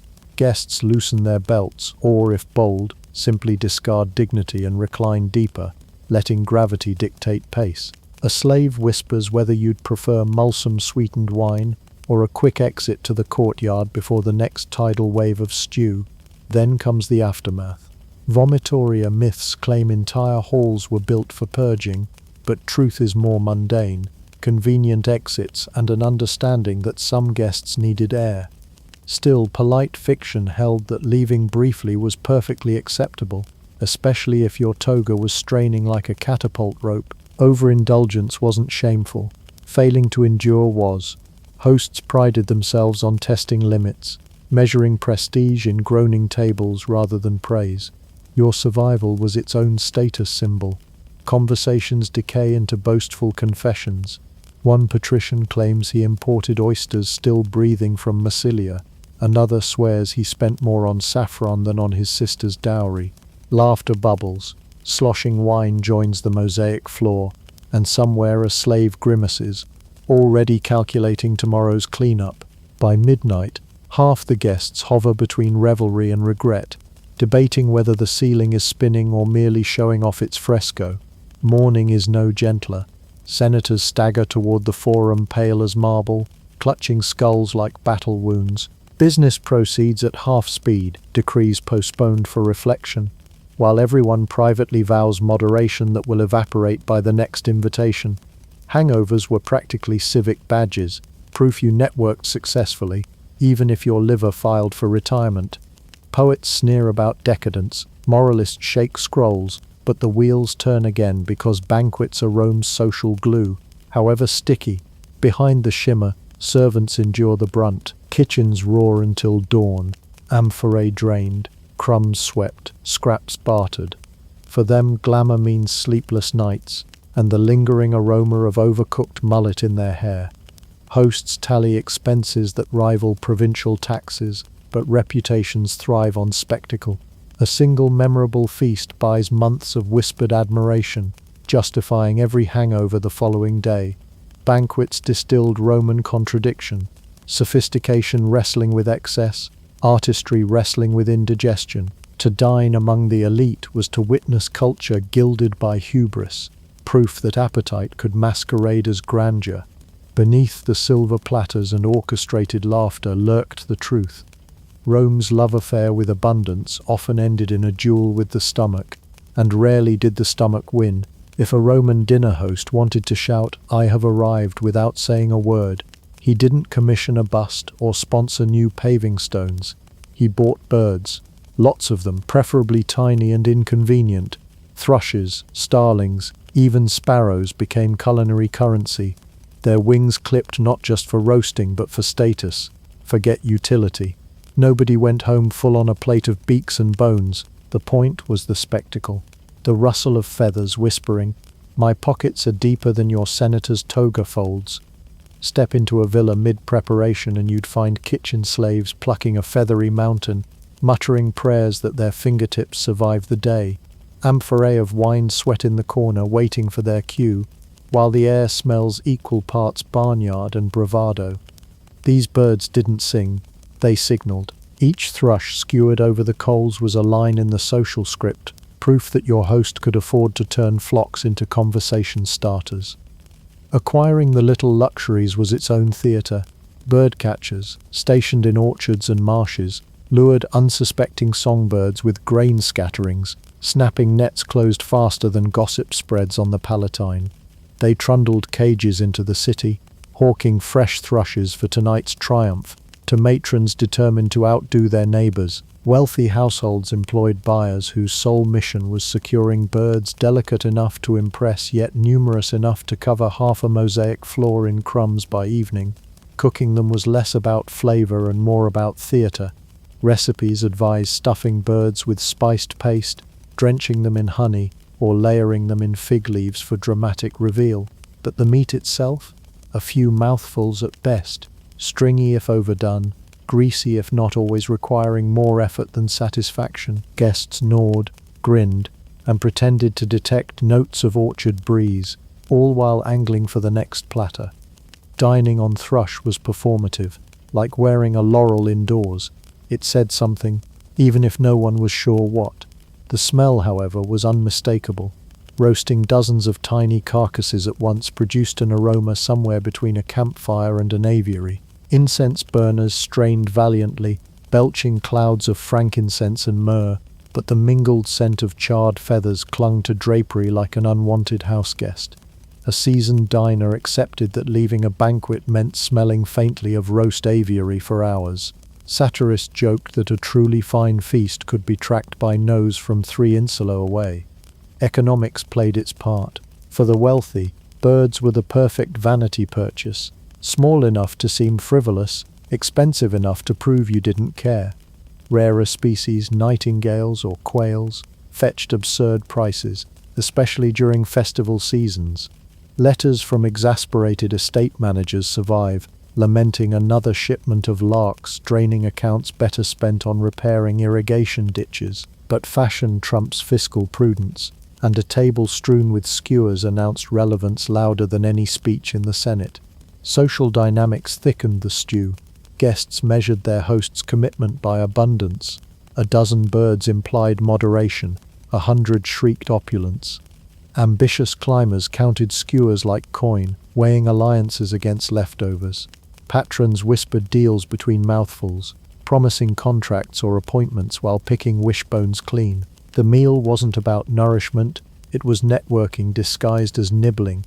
Moralists fumed. Writers like Seneca wagged philosophical fingers, decrying feasts where men feed more on vanity than on sustenance. He had a point. Imagine the logistics, slaughtering 100 lives for half a satchel of protein. Yet to Rome's glitterati, ethical qualms wilted before ambition's heat. Dining was as much about optics as digestion, and any murmurs of excess drowned in the next amphora's pour. Cooks suffered quietly. The labor-to-payoff ratio mocked them. Hours spent plucking pin feathers, gutting thumb-sized bodies, assembling skewers with surgical patience, only to watch diners flick aside bones without thanks. Spit boys earned blisters turning rods over embers, praying none slipped into the fire. A dropped thrush might spark curses that echoed to the peristyle. In back corridors, exhausted slaves swapped gallows humor about birds costing more than their cages. Guests occasionally rebelled through satire. Marshals' epigrams sniped at pretension, lampooning banquets where one dines on the chirp of a thrush and leaves hungrier than he arrived. Laughter softened the critique, but the trend endured because fashion seldom listens to reason. Hosts feared the social suicide of serving only beans, so the cycle churned more birds, more boasting, less satisfaction. By evening's end, the triclinium bore the aftermath. Platters littered with brittle bones, pools of honeyed grease slicking mosaics, and guests reclined in stuffed stupor, secretly yearning for something that resembled a meal. Servants swept feathers into baskets, muttering that the pig scraps they'd eat later held more actual sustenance than the patrician feast. Tomorrow, gossip would rate the evening's splendor, while no one admitted the menu was a triumph of ego over appetite. Exotic birds on skewers epitomized Rome's contradictions, wealth parading as refinement, scarcity masquerading as extravagance. The next morning, the villa might gleam with praise, but behind the frescoes lingered the undeniable truth. Feathers feed vanity, not hunger. If Rome's dinner tables sometimes looked like a triumphal parade of strange meats and spiced wines, its pantries often resembled a crime scene. Behind the marble facades and mosaic floors, storage was the weak link in the Roman culinary chain, a constant duel between preservation and decay. No refrigeration, no vacuum-sealed bags, no charming chalkboard labels with the sell-by date. Instead, the average household's food stash was a mixture of clay amphorae sweating under the Mediterranean sun, cork plugs pretending to be airtight, and whatever rodents had already RSVP'd for supper, grain. The empire's lifeblood sat in sacks or large dolia, enormous clay vats that might have been airtight in theory but in reality offered mice the equivalent of an open buffet. Dock workers would hoist ships' cargoes of wheat into Horea, the state's cavernous grain warehouses, hoping the gods would keep the weevils away. Weevils rarely obliged. Archaeologists have sifted through Roman storehouse remains and found layer upon layer of husks riddled with tiny chew marks, proof that Rome's breadbasket had an awful lot of freeloaders. Imagine spending a day's wage only to discover half your barley's been pre-chewed by something with whiskers. Oil and wine, liquids so central to Roman cuisine they practically deserved citizenship, faced their own gauntlet. Olive oil slumbered in clay amphorae sealed with resin or wax. Unfortunately, wax cracks, resin leaks, and time turns that golden liquid cloudy, acrid and perfect for lamp fuel rather than drizzling over chickpeas. Wine had a similar fate.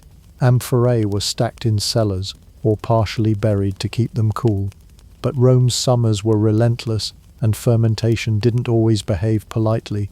Many Romans drank their vintages young to avoid the mystery bouquet that came from a few months too long next to a sweating furnace of clay. When Pliny the Elder advised mixing seawater into wine, one can't help but suspect it was sometimes just a noble way of masking the scent of failure. Then came the problem of pests that didn't just nibble, some chewed through. Rats thrived in Rome's labyrinth of sewers and storerooms. Contemporary writings complain of rodent incursions the way we'd complain about traffic jams. Rodents could squeeze through the tiniest crack in an amphora lid or gnaw straight through a sack of lentils. Wealthier homes occasionally stationed cats in kitchens, though the cats seemed as interested in napping as in rodent control. A cook's morning ritual might involve scooping bonus protein from a grain bin and muttering a quick prayer that dinner guests weren't too observant. Salt was the simplest line of defense. Romans salted nearly everything, partly for flavor, mostly for survival. Meat was rubbed until it resembled something closer to jerky than roast, while fish destined for inland kitchens traveled under heavy salt blankets that doubled as both preservative and workout routine. Brine barrels were common. The smell was formidable. Those barrels turned every pantry into an olfactory guessing game, Is that pork? Anchovy, something we forgot a decade ago. Salt kept rot at bay, but it left food so thirsty you needed 3 cups of water or wine to get it down. Connie sometimes came to the rescue, not as an indulgence but as a sticky stopgap, coating dried fruits, nuts, and even cheese to delay mold. Honey sealed oxygen out, bacteria slowed, and the household sighed with temporary relief. But even honey can't outwit humidity forever. One wrong lid and figs grew fuzz like a philosopher's beard, transforming an anticipated dessert into honeyed regret. Urban tenements, the insulace multiplied the misery. Tiny kitchens, if they existed, lacked real storage, forcing families to rely on the neighborhood thermopolia or buy staples daily. Those who dared stash grain under the bed often awoke to hear the midnight scuttle of roaches declaring eminent domain. Without constant turnover, stockpiles spoiled, and spoiled goods weren't always thrown out. Poverty inspired creative salvage. Slightly moldy bread, scrape the green bits and toast it.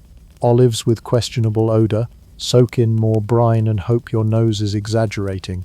The wealthy had marginally better odds thanks to estate storerooms built underground or behind thick stone walls. Cooler temperatures, drier air, and dedicated slaves to patrol for vermin helped, but no system was foolproof. One bad amphora could ruin a season's wine, and there are records of senators lamenting entire cellars rendered fit only for the gods or the drains. Servants caught hiding spoilage risked severe punishment, so some mastered the art of spinning poetic excuses. The cheese is perfectly fine, my lord. It has simply achieved maturity beyond mortal understanding. The absence of reliable preservation shaped Roman eating habits profoundly. Fear of rot nudged people toward highly seasoned dishes, frequent trips to markets, and an almost superstitious reverence for freshness, even if freshness was judged by, "It doesn't smell like a gladiator's sandal yet." Markets became daily rituals, storage an anxious afterthought. Every bite came with an unspoken gamble. Did today's stew survive last night's siege of microbes and mice? Sometimes yes. Sometimes your evening ended praying to Asclepius. If a Roman pantry could talk, it would probably apologize, gag, and then advise you to chew quickly. The empire's genius at engineering roads, aqueducts, and law couldn't quite conquer the microscopic armies lurking in every amphora. Dinner was less about fine dining and more about beating entropy to the table. The real tragedy of Roman dining wasn't just the occasional rat in the pantry or anchovy avalanche in the garum jar. It was the poison quietly swirling in the cup. Long before heavy metals meant a guitar solo, Rome was stirring, sipping, and toasting its way through an empire-wide chemistry experiment. Spoiler: the lab rats were people, and the experiment ran for centuries. To the Roman palate, sweetness meant sophistication.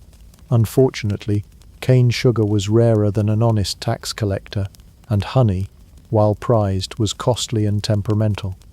Enter sapa. Grape must boil down until it thickened into a syrup, then mixed into wine. Lovely in theory, but the most efficient way to boil grape juice was in a broad pan made of, you guessed it, lid. Lid was cheap, malleable, and seemingly eternal. The duct tape of Roman kitchens. When grape must met lid, a reaction produced lid acetate, quaintly known as sugar of lid, a compound sweet enough to make tart wines purr. What no one appreciated was its other hobby, slow-motion organ failure. Wine consumption in Rome was practically civic duty. Senators, soldiers, housewives, slaves, all swirled and sipped daily. Amphorae marked vinum dulce, sweet wine, were proudly traded across provinces. The sweeter, the better. Entire vintages might be doctored with supper, delivering a double dose of pleasure and poison. Imagine drinking a toast to Jupiter, unaware your kidneys were taking the brunt of divine irony. Lead wasn't confined to the vineyard. Pottery glazes often contained lead compounds that created a glossy, attractive finish on cups and plates. Acidic foods, think pickled vegetables, vinegar-heavy dressings, nudged the lead back into solution, turning each salad course into a chemistry quiz. Pewter, bronze, and low-quality alloys rounded out the toxic ensemble, quietly seasoning dinners with a metallic aftertaste that never quite registered above the stronger notes of garum or smoke. The cumulative effect was insidious. Chronic exposure manifests in fatigue, joint pain, digestive chaos, and subtle neurological shifts. Did the grand oratory of a senator mask early lead-induced cognitive fog? Did an estate's heir, perpetually melancholic, owe less to tragic poetry and more to heavy metal seasoning? Roman physicians lacked the concept of chronic toxicity, diagnosing symptoms as humoral imbalance, divine displeasure, or just bad luck with the figs. Remedies ranged from herbal decoctions to bloodletting, none of which extracted a single molecule of lead. Infants and children, consuming thinner bodies of wine, often diluted but still tainted, and eating from glazed bowls, were especially vulnerable. Aristocratic nurseries sometimes served porridge in ceramic pots laced with the same cheerful sheen prized by their parents. A future senator's first teething ring might as well have been cast from a pipe. Growth delays, learning struggles, and unexplained frailty were shrugged off as weak constitution rather than environmental disaster. Plumbing didn't help the case. Lead pipes, fistulae, carried water across villas and baths, an engineering marvel that unfortunately provided a steady microdose with every sip.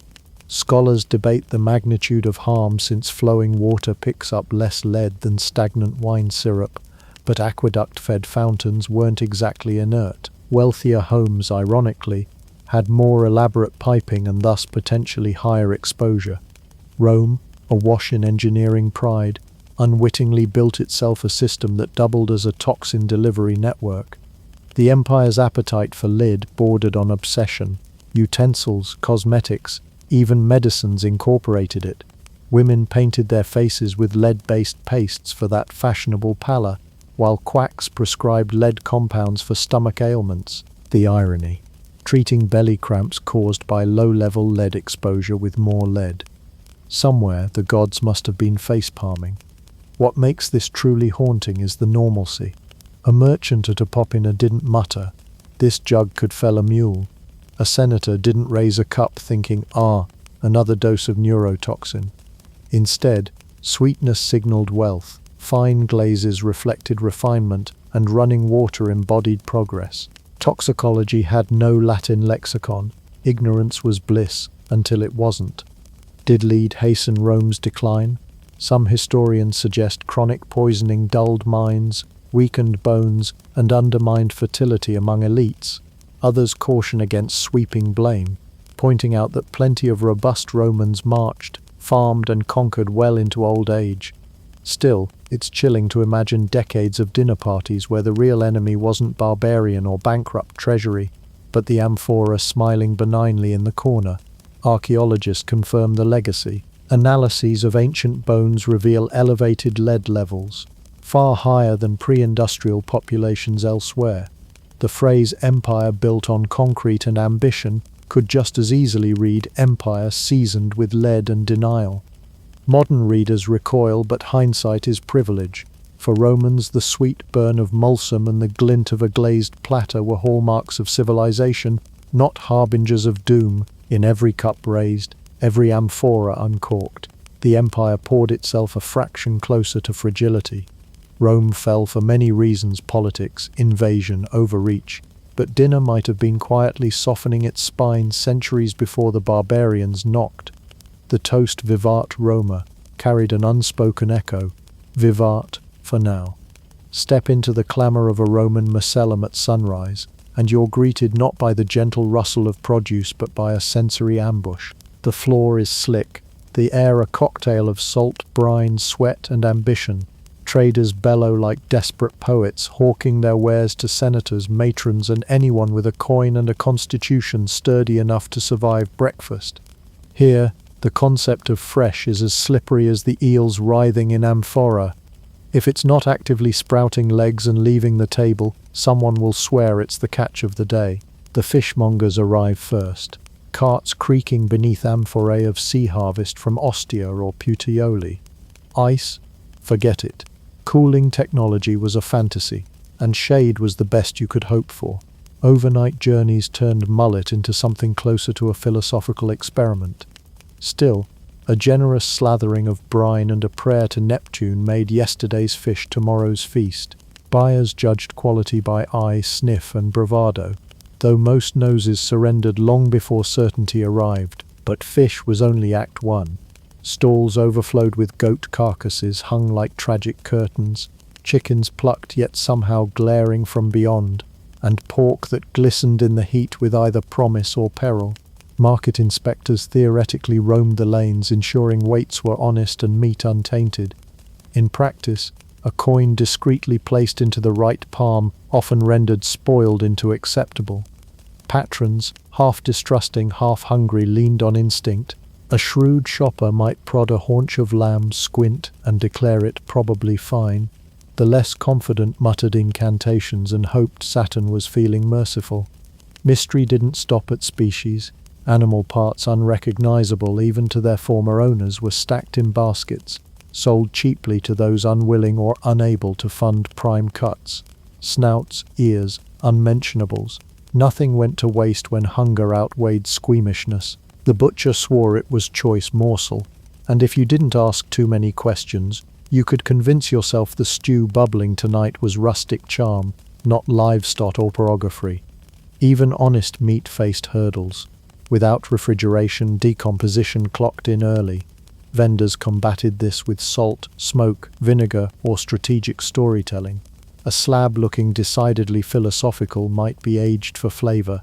A suspicious sheen, extra fat for tenderness. Ironically, some buyers preferred meat closer to the edge, claiming richer taste, a belief suspiciously aligned with lower price tags. Seafood stalls doubled down on drama. Fish were packed in damp reeds, sprinkled with salt and occasionally sprinkled with luck. Oysters, clams, and mussels were prized yet terrifying, harvested from beds no one monitored for sanitation. A bad batch could waylay half a household, but the allure of briny indulgence triumphed. Vendors cracked shells theatrically, insisting their mollusks were as fresh as the tide. No one pointed out the tide had turned last week. The Macellum thrived on spectacle as much as supply. Slaves jostled with matrons, bargaining turned into theatre, and gossip floated as freely as the smell of singed goat. Children darted under tables, fingers sticky with stolen figs while their parents argued over copper coins. Musicians sometimes hovered nearby, strumming away the din, trying to convince patrons that cacophony was ambience. Cheese, sausages, and pickled odds and ends shared stall space with the raw carnage. Wheels of cheese ranged from creamy delight to weaponized. Roman palate accepted strong, even pungent, as proof of maturity. If your neighbors flinched at the smell, you'd done something right. Pickled fish offcuts, olive brine, spiced rennet, all cluttered shelves and noses alike, ensuring any truly offensive odor was camouflaged in a chorus of others. Trust was a fragile currency. A reputable butcher earned loyalty through consistent stomach survival rates, but transient vendors hawked with gusto, vanishing before complaints arrived. Rumors of goat sold as lamb or beef that mooed last month rippled through alleys, but desperation dulled outrage. A working household valued calories over culinary purity. Modern notions of hygiene would faint on contact. Blood pooled, flies convened in parliamentary sessions, and washing hands was an afterthought if water wasn't handy. Yet Rome endured. People adapted, stomachs toughened, and honey, garum, or vinegar masked sins unseen. A stew simmered long enough might outlast suspicion, and a prayer to household gods could seal the contract between appetite and audacity. Markets of mystery meat weren't villainous by design. They were the inevitable offspring of empire, trade, and limited technology. Perishables perish, but life must eat. Rome's answer was resilience wrapped in bravado, salt, and sauce. Shoppers bargained, sniffed, and occasionally rolled the dice, knowing today's questionable cut could be tomorrow's triumph or tomorrow's regret. Peek into a Roman kitchen and you'll notice it's less Julia Child's sunny Provence and more industrial furnace with ambition. The average collina, that's Latin for tiny room where things burn and hopefully become dinner, was wedged into the corner of a domus or apartment, blackened walls whispering the story of every singed loaf and scorched lentil. Ventilation? Optional. If you left with eyebrows, you counted the evening a success. Bronze pans were the workhorses. Iron was scarce, copper finicky, and clay too fragile for ambitious cooks. So bronze ruled the culinary roost. Practical, yes, until you realized constant heating leached metallic tangs straight into whatever stew braved the flame. Romans, convinced flavor complexity was a mark of civilization, embraced the faintly brassy undertone like seasoning from Vulcan himself. Your lamb ragout wasn't just rustic, it was conducting electricity. Scraping pans was a moral debate no one had. Scouring with soap didn't exist. Instead, the residue of last week's fish sauce clung like a stubborn tenant, occasionally lending character to your barley porridge.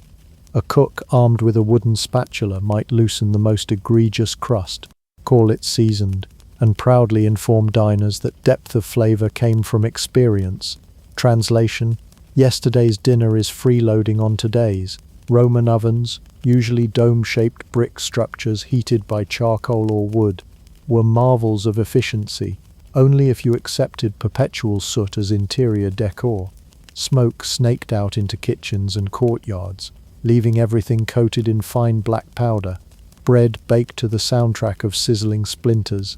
Pies emerged wearing a mascara of ash, and cooks learned to love the rustic look. A modern health inspector would spontaneously combust at the sight of the oven's cleaning schedule, which involved raking embers and shrugging at the residue. Utensils spanned a charming range from utilitarian to hope for the best. Ladles of bronze or bone, knives that dulled faster than imperial patience, and skewers repurposed from whatever scrap metal wasn't currently part of a legionnaire's kit. Ceramic mortars crushed herbs while also harboring fine cracks capable of hiding everything short of a small legion. Kitchen safety wasn't a category. Blisters were badges, smoke inhalation a rite of passage. Frying was chaos incarnate.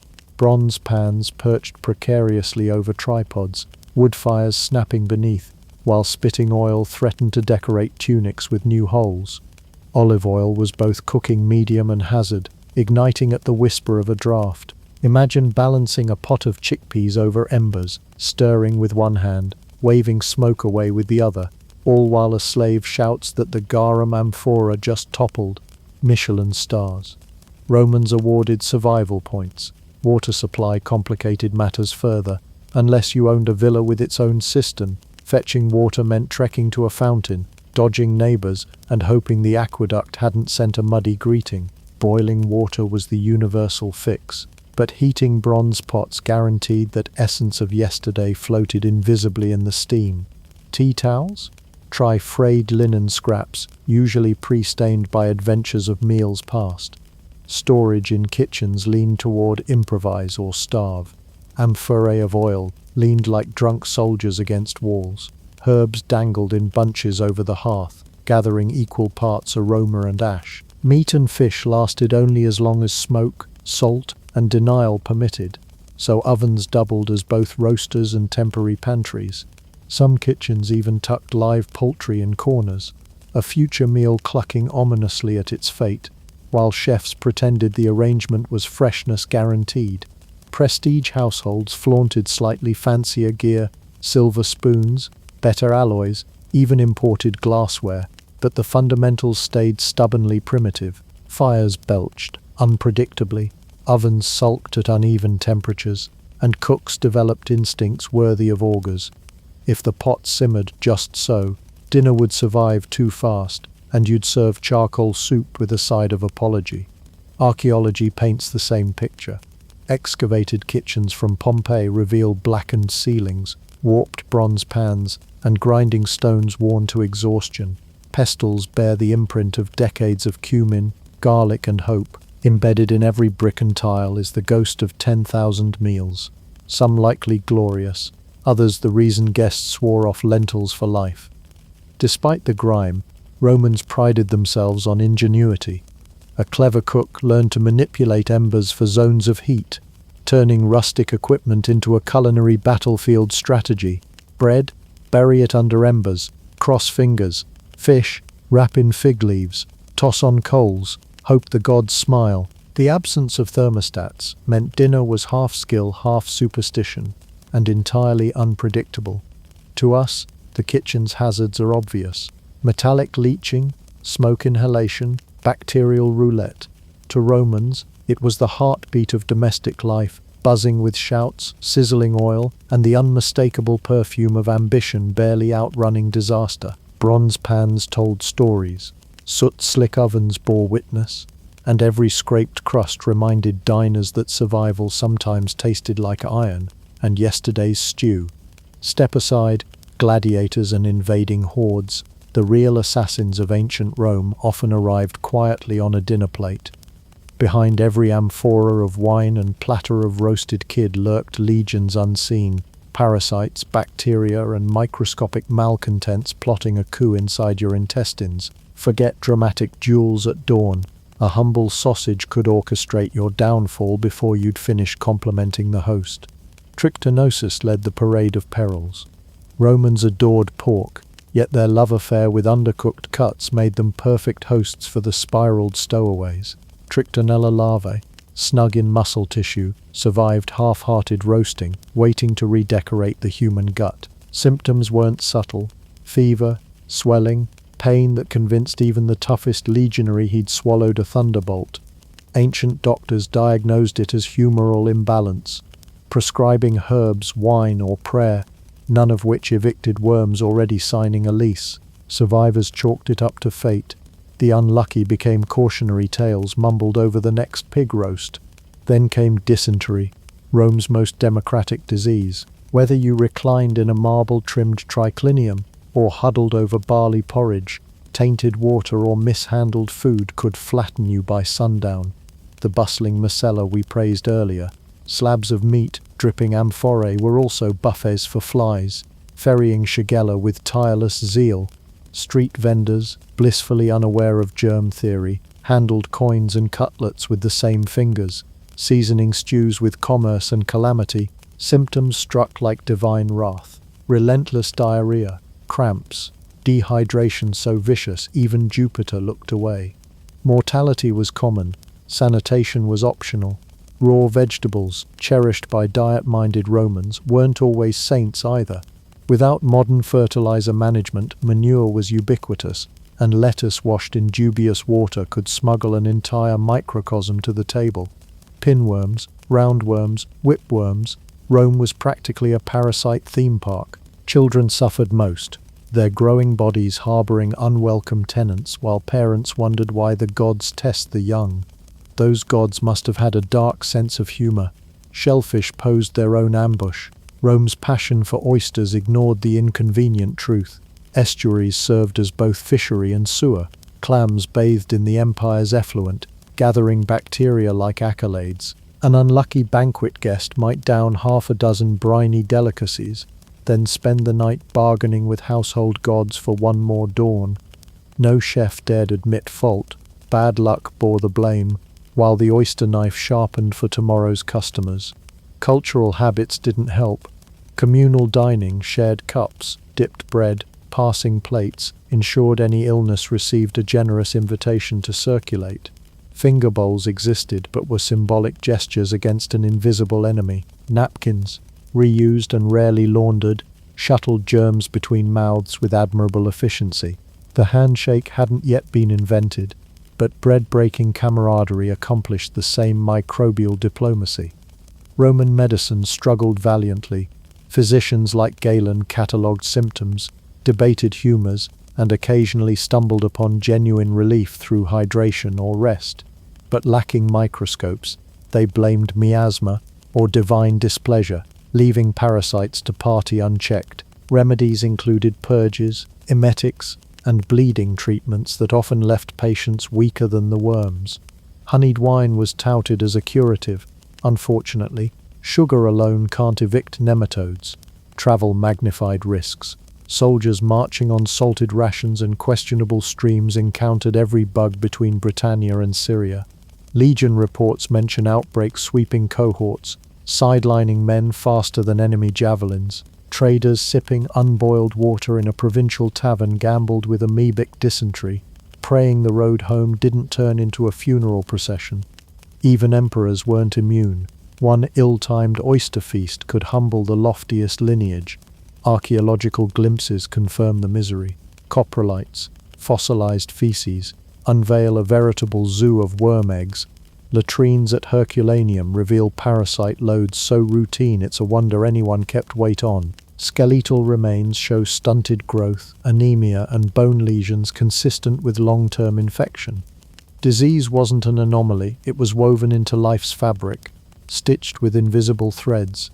Romans compensated with ritual and bravado. Household gods received offerings for health of the belly. Festivals promised cleansing feasts, as if one lavish dinner could atone for years of microbial mayhem. Salt, vinegar, and copious wine were treated as sanitizers, a culinary shield against unseen foes. Sometimes they worked, sometimes not. Luck was as vital as the laurel wreath. To dine in Rome was to accept hazard. Every platter bore potential, every amphora an enigma. Some hosts swore by overcooking, others trusted spice and smoke. All whispered the same prayer: may this meal strengthen, not sentence. Survival wasn't just about sword or senate. It hinged on whether lunch invited a parasite to take up permanent residence. The marvel is that the empire thrived regardless. Legions marched, poets wrote, lovers dallied, all while worms wriggled unbothered. Rome's resilience wasn't merely in its roads and laws, it was in stomachs hardened by centuries of microbial roulette. A population somehow forging civilization between bouts of bellyache and borrowed time. If you picture Roman dining as an endless procession of silver platters, marble statues, and lyre music, you've been seduced by villa life. Down by the docks or anywhere commerce trumped leisure, mealtime meant blink and it's gone. Time was money, and sailors, stevedores, and errand-running slaves weren't leaving denarii on the table just to admire the bouquet of the garum. They wanted something hot, cheap, and devourable before the overseer noticed they'd paused. Rome's bustling harbours, from Ostia to Puteoli, churned with schedules tighter than a praetor's toga. Ships couldn't sit idle while crews savoured philosophic banter. Tides waited for no gourmand. Grain convoys and spice freighters alike unloaded, reloaded, and shoved off as soon as anchors cleared the mud. That rhythm birthed a cuisine philosophy. Calories first, contemplation later. Merchants shouted over gulls, money changed hands, and the smell of frying oil rode every sea breeze. Enter the thermopolium, Rome's answer to the modern lunch counter. These street-side shops flaunted L-shaped masonry counters studded with dolia, sunken jars, steaming with stews, lentils, chickpeas, or whatever leftovers the proprietor hadn't yet pawned off. Patrons bellied up, tossed a coin, and spooned out sustenance without ceremony. No tablecloth, no harpist, just broth and speed. Archaeologists at Pompeii have mapped entire districts stitched together by thermopolia, proving convenience dining was as essential to Romans as sandals. Menu brevity was a feature, not a flaw. A stew of beans laced with herbs, bread reheated on the slab, a splash of watered wine to wash it down, fuel enough to heft amphorae or scribble tax records until dusk. Fish bits, sausage slices, or fried cheese skewers rotated in and out depending on the market hall. Customers weren't seeking a culinary pilgrimage, they were bargaining with time. Portable food extended beyond counters. Bakers hawked panis nauticus, dense ship's biscuits that kept their crunch longer than most marriages. Vendors toted wicker trays stacked with stuffed flatbreads, hard-boiled eggs or figs, selling to crowds queued for grain allotments. Sailors tucked dried olives and salted mullet into pouches, swallowing between lashings of rope. Appetite bowed to practicality. Chew, swallow, row. Speed-eating shaped technique. Forget dainty reclining on couches. Dock workers balanced on upturned amphorae, crouched on curbstones, or simply stood mid-alley, gnawing bread while tracking shipments. Spoons were optional, knives common, fingers default. One hand clutched lunch, the other the ledger or oar. If sauce dripped, so be it. Tunics were cheap, time was not. The social strata blurred around the counter. Freedmen jostled beside slaves. Sailors elbowed minor clerks. Unlike the patrician banquet, no hierarchy dictated who reached the ladle first. Denarii decided. A laborer's copper got the same ladleful as a freedman's silver. Gossip buzzed, dice rattled, insults flew and cooled in the same breath, all before the stew cooled. Economic drivers reinforced haste, docks taxed by the hour punished delay, overseers tallied loads obsessively, and contracts penalized late delivery. Missing a tide meant forfeiting profit. Hence, every idle moment gnawed margins. Lunch stretched beyond 15 minutes. Catastrophe. Port calendars read like wartime tables, synchronizing with market bells and grain registry hours. Fast fare wasn't solely utilitarian. It carved its own culture. Thermopolium owners bragged of signature broths or pepper-heavy sausages. Regulars developed loyalties. Herculeus's lentil stew keeps me rowing. Sabina's fried anchovies never poison. Graffiti immortalized quick bites. Felix had his fill here. 2 copper asses, no regret. These blurbs are history's Yelp reviews, minus the spelling. Safety lagged behind speed. Ladles rarely met boiling water between shifts. Counters wore yesterday's grease like a badge. Dockhands gambled intestinal peace against hunger pangs, and hunger usually won. Spices masked slight spoilage. Vinegar doused suspicion. Wine numbed caution. Foodborne roulette was practically a team sport, played daily with stoic shrugs. Travel intensified the need. Couriers racing messages from Hispania couldn't linger over lamb shanks. Caravan leaders fueling drovers at way stations slurped porridge while shouting orders. Roman roads bristled with pop-up snack stands, honey cakes, chickpea mash, figs by the handful. Efficiency trumped elegance. Your stomach filled, your sandals kept moving. Surprisingly, the state encouraged this rhythm. Grain doles demanded quick dispersal, queues snaked across forums, and speed kept tempers manageable. Magistrates knew idle, hungry crowds breed riots faster than Senate squabbles. Thermopolia siphoned impatience into breadlines, lubricating urban life one ladle at a time. Artifacts echo this pragmatism. Carbonized bread from Pompeii, neatly portioned and stamped with the baker's mark, hints at batch production proto-takeaway. Painted shop signs show skewers, steaming pots and coins exchanging hands mid-gesture. This was no occasional treat. It was the urban heartbeat pulsing to the rhythm of order, gulp, go. In Rome, savor belonged to the wealthy reclined at leisure. For everyone else, sustenance was sprinting, commerce relentless, tides unbending. Lunch was not a sacred pause. It was a pit stop before destiny's next invoice. To romanticize Roman food culture solely through banquet halls is to ignore the majority who dined against the clock, proving fast food isn't a modern insult but an ancient inheritance. Rome never met a wall it couldn't turn into an advertisement. Forget hashtags, filters, and influencer discounts. The empire's sales pitch came smeared in lime wash, painted in bold reds and blacks, promising fresh mullet, even if said mullet had been dead longer than Julius Caesar. Streets from Pompeii to Ostia bore testimony to this analog hype machine, where every stucco facade screamed a message, and every message tried to outshout the next before the rain faded it into oblivion. The typical Roman marketplace wasn't shy.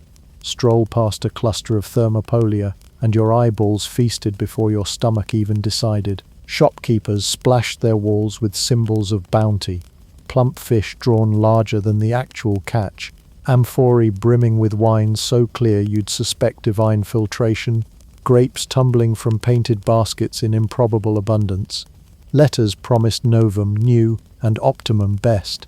Phrases wielded with the sincerity of modern organic stickers slapped on mystery lettuce. Words alone rarely sufficed. Pictorial shorthand transcended literacy gaps. Half the crowd couldn't pass a senatorial edict, but everyone recognized a painted dolphin or a loaf with steam squiggles. Color mattered.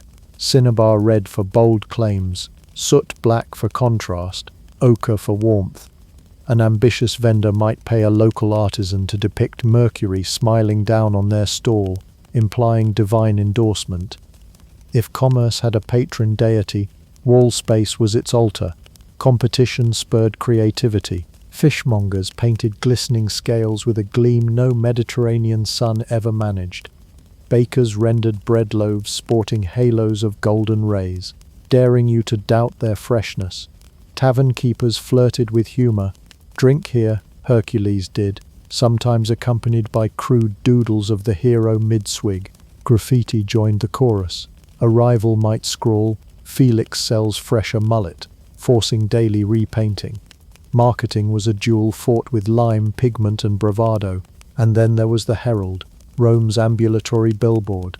A loud-voiced slave or freedman roamed the forum, chanting prices, boasting daily specials, sometimes improvising jingles.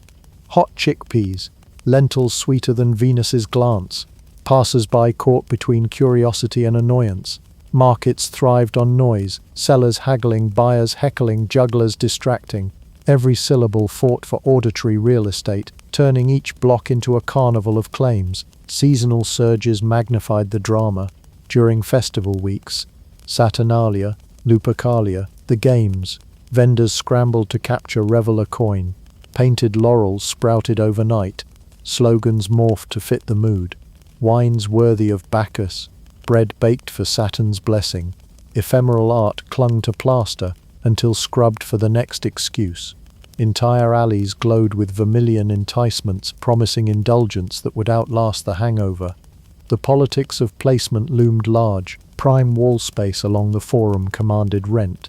Less trafficked lanes demanded louder colors and cheekier slogans. Some merchants bribed neighbors to cede facade inches. Others elbowed into shared walls, creating a visual brawl of overlapping amphorae and half-finished slogans.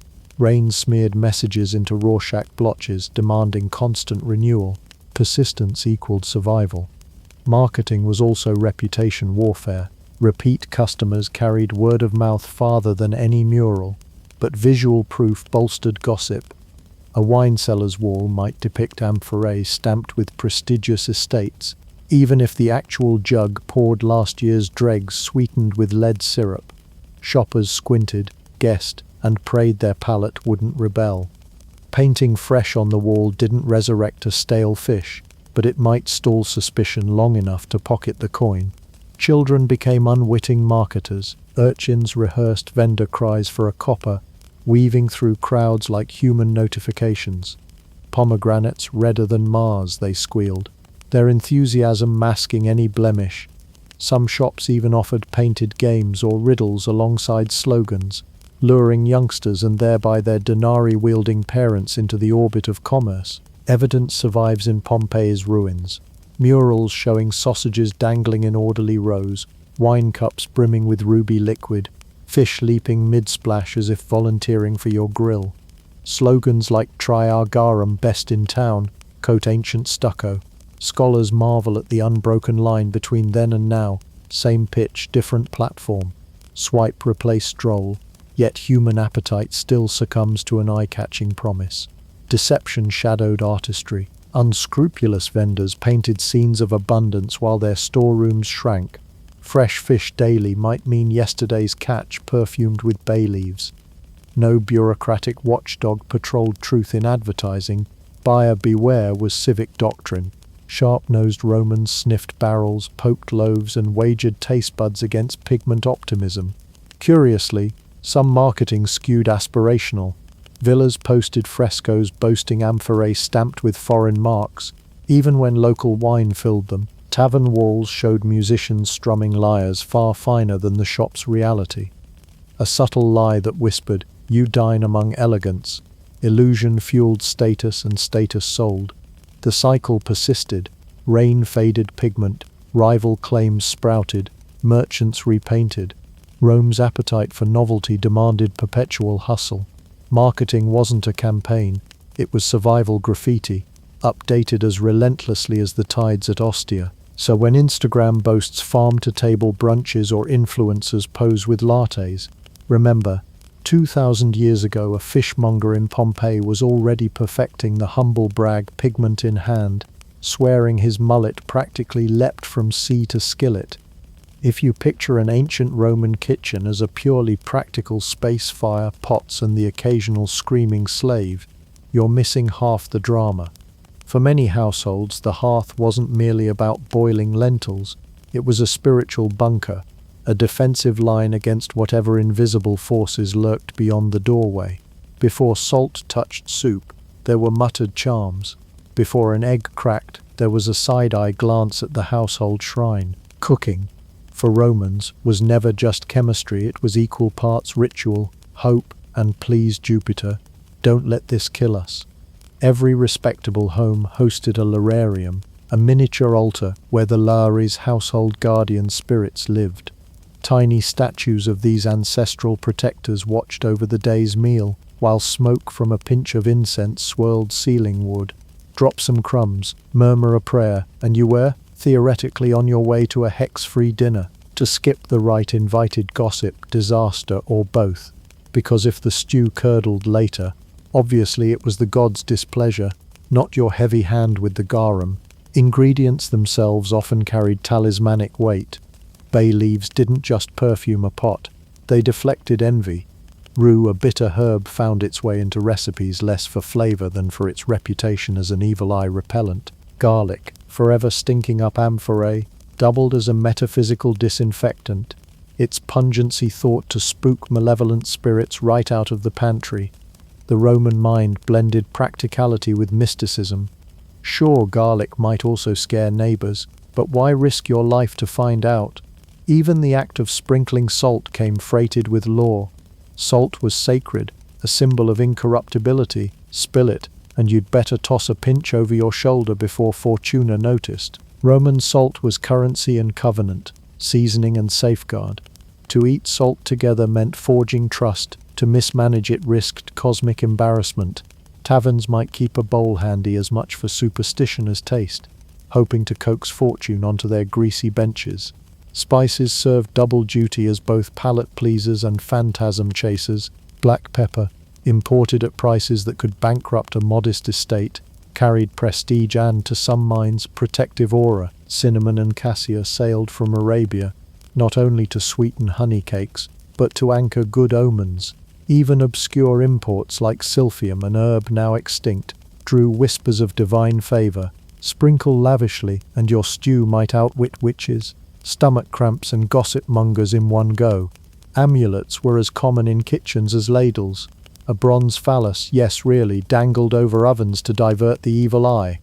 Romans figured malevolent spirits were too prudish or too confused to linger. Knotted cords, engraved gems, and tiny figurines of Mercury tucked near spice jars promised prosperity and pest resistance alike.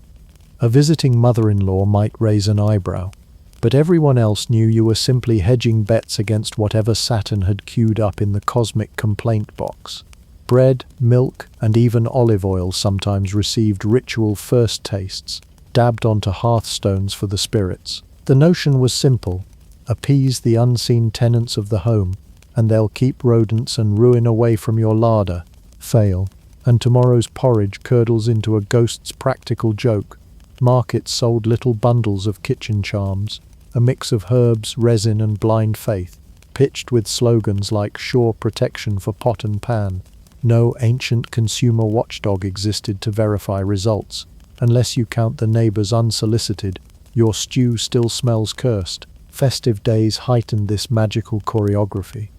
On calends or ides, cooks wove sprigs of laurel above doorframes, chanting mini-spells while eyeing the sky for bad omens.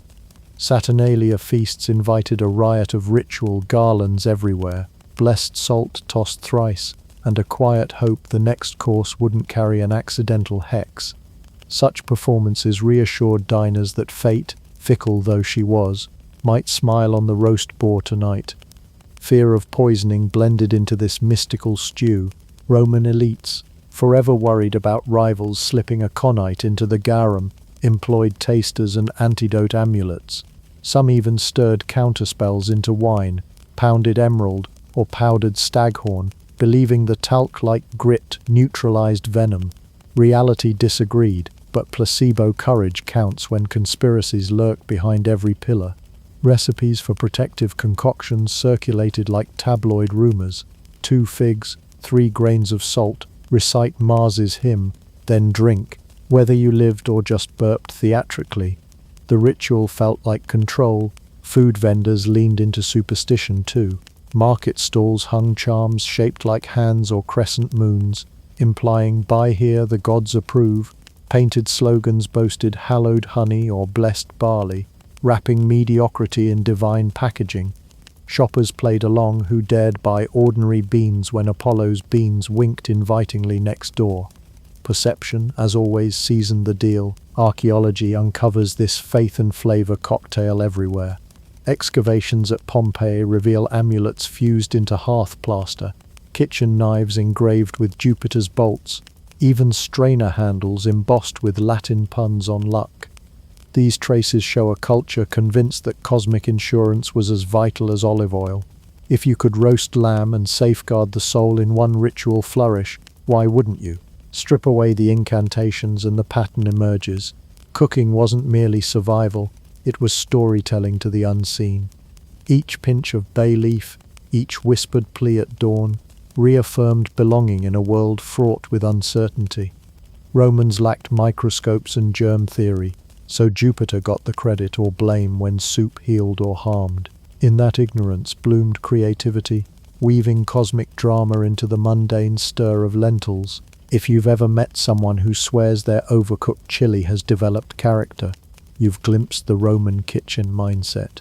Except multiply that bravado by empire, toss in a drizzle of hubris, and you're halfway to understanding how ancient cooks cheerfully sold yesterday's disaster as tomorrow's delicacy.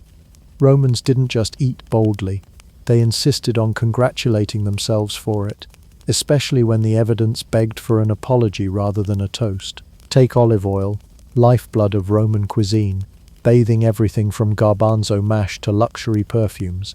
A fresh press offered grassy brightness and sun-kissed nuance. Let that amphora linger too long in a warm storeroom, though, and it morphed into a murky brew with undertones of wet sandal.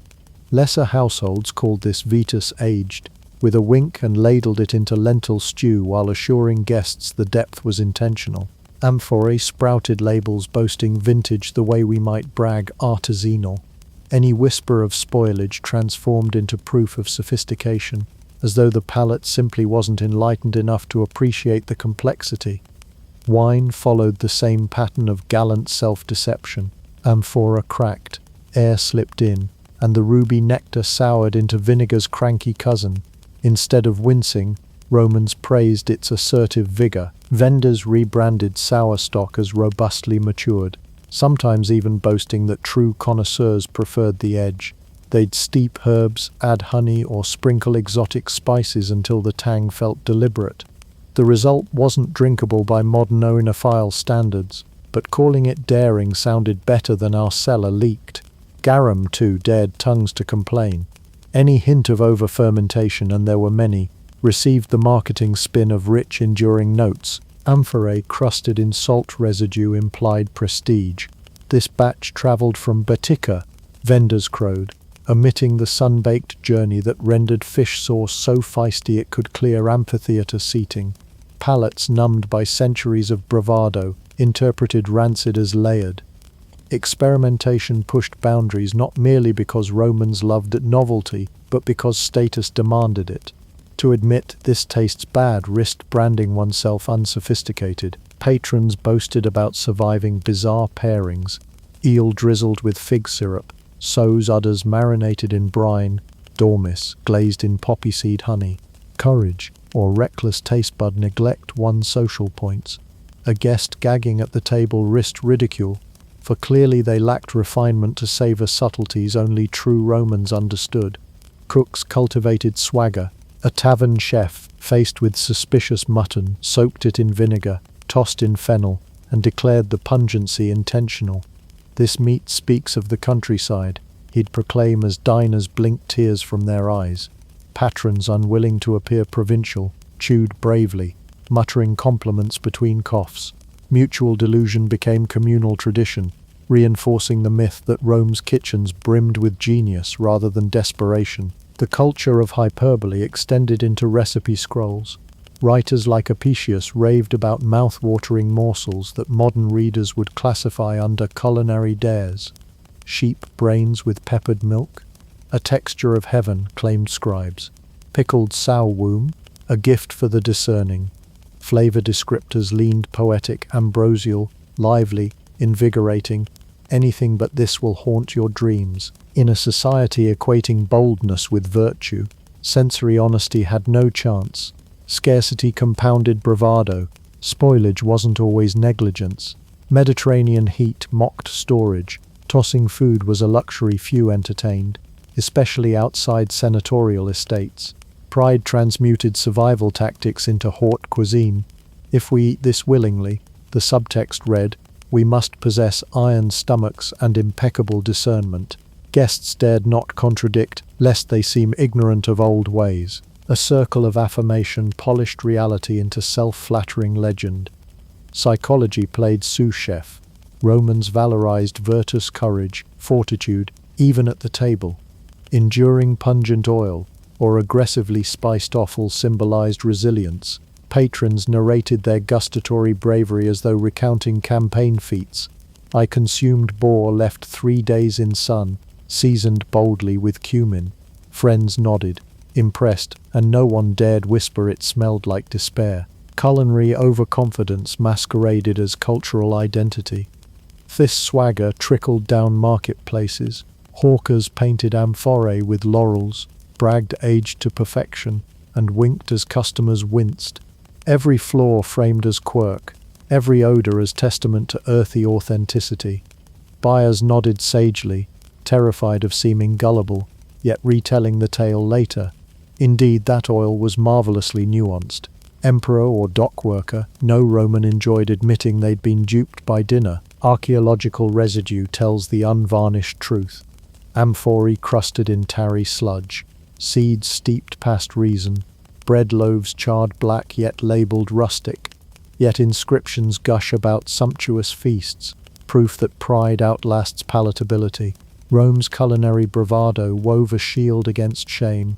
If everything is an acquired taste, no one has bad taste. The lesson echoes today: call a mishap fusion and watch gourmets nod gravely. Romans perfected that gambit centuries early. When rancid oil dons the toga of heritage, critique becomes heresy. Confidence, however misplaced, spices even the blandest gruel. When an empire sprawls across 3 continents and decides that questionable fish sauce is everyone's problem, culinary ripples last longer than marble columns. Rome didn't just leave behind aqueducts, roads, and stern busts of men who frowned professionally. It seeded a street food philosophy that clung stubbornly to Europe like olive oil to a linen tunic. Even if garum made your nostrils beg for early retirement, the Roman obsession with eat now, ask questions later became an heirloom passed down generation after generation, sometimes with better seasoning, sometimes still tasting faintly of regret. Picture a legionary trudging north through drizzle, pocketing a barley cake that could double as a paving stone. He sets up camp, shares his gruel with locals, and before you know it, some bewildered Gaul is experimenting with flatbread topped by whatever didn't moo loudly enough to run. Rome's idea of portable calories trump presentation proved infectious. Griddle cakes, chickpea fritters, sausages suspicious enough to demand legal counsel, all travelled alongside marching orders. These humble snacks survived the empire's collapse because hunger doesn't read Latin and convenience never goes out of style. Medieval taverns inherited the Roman thermopolium's skeleton.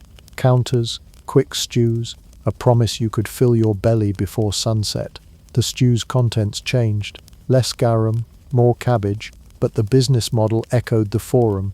Even the hawker's yell evolved, trading hot mullet for piping pies. Markets from York to Naples mimicked Pompeii's chaos. The same tug-of-war between speed, thrift, and plausible freshness. Archaeologists might call it continuity. Your digestive tract might call it déjà vu. Roman bread, even when studded with grit like an edible grindstone, laid groundwork for Europe's flatbreads and focaccia. Bakers unwittingly drafted the blueprint for pizza centuries before tomato sauce daydreamed its way across the Atlantic. Thin dough, quick bake, smear of something wet enough to fool the teeth into believing softness. Rome wrote that recipe in the same casual way it annexed provinces. Medieval Italy's bustling bakeries owe as much to charred Pompeian loaves as to divine inspiration. When you fold a slice of margherita today, you're chewing through 1,000 years of culinary persistence and possibly the faint echo of a centurion muttering, "At least it's not aliter."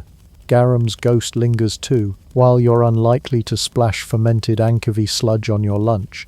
The principle of salty umami, liquid magic, resurfaced as anchovy pastes, Worcestershire sauce, even fish-infused condiments in coastal cuisines.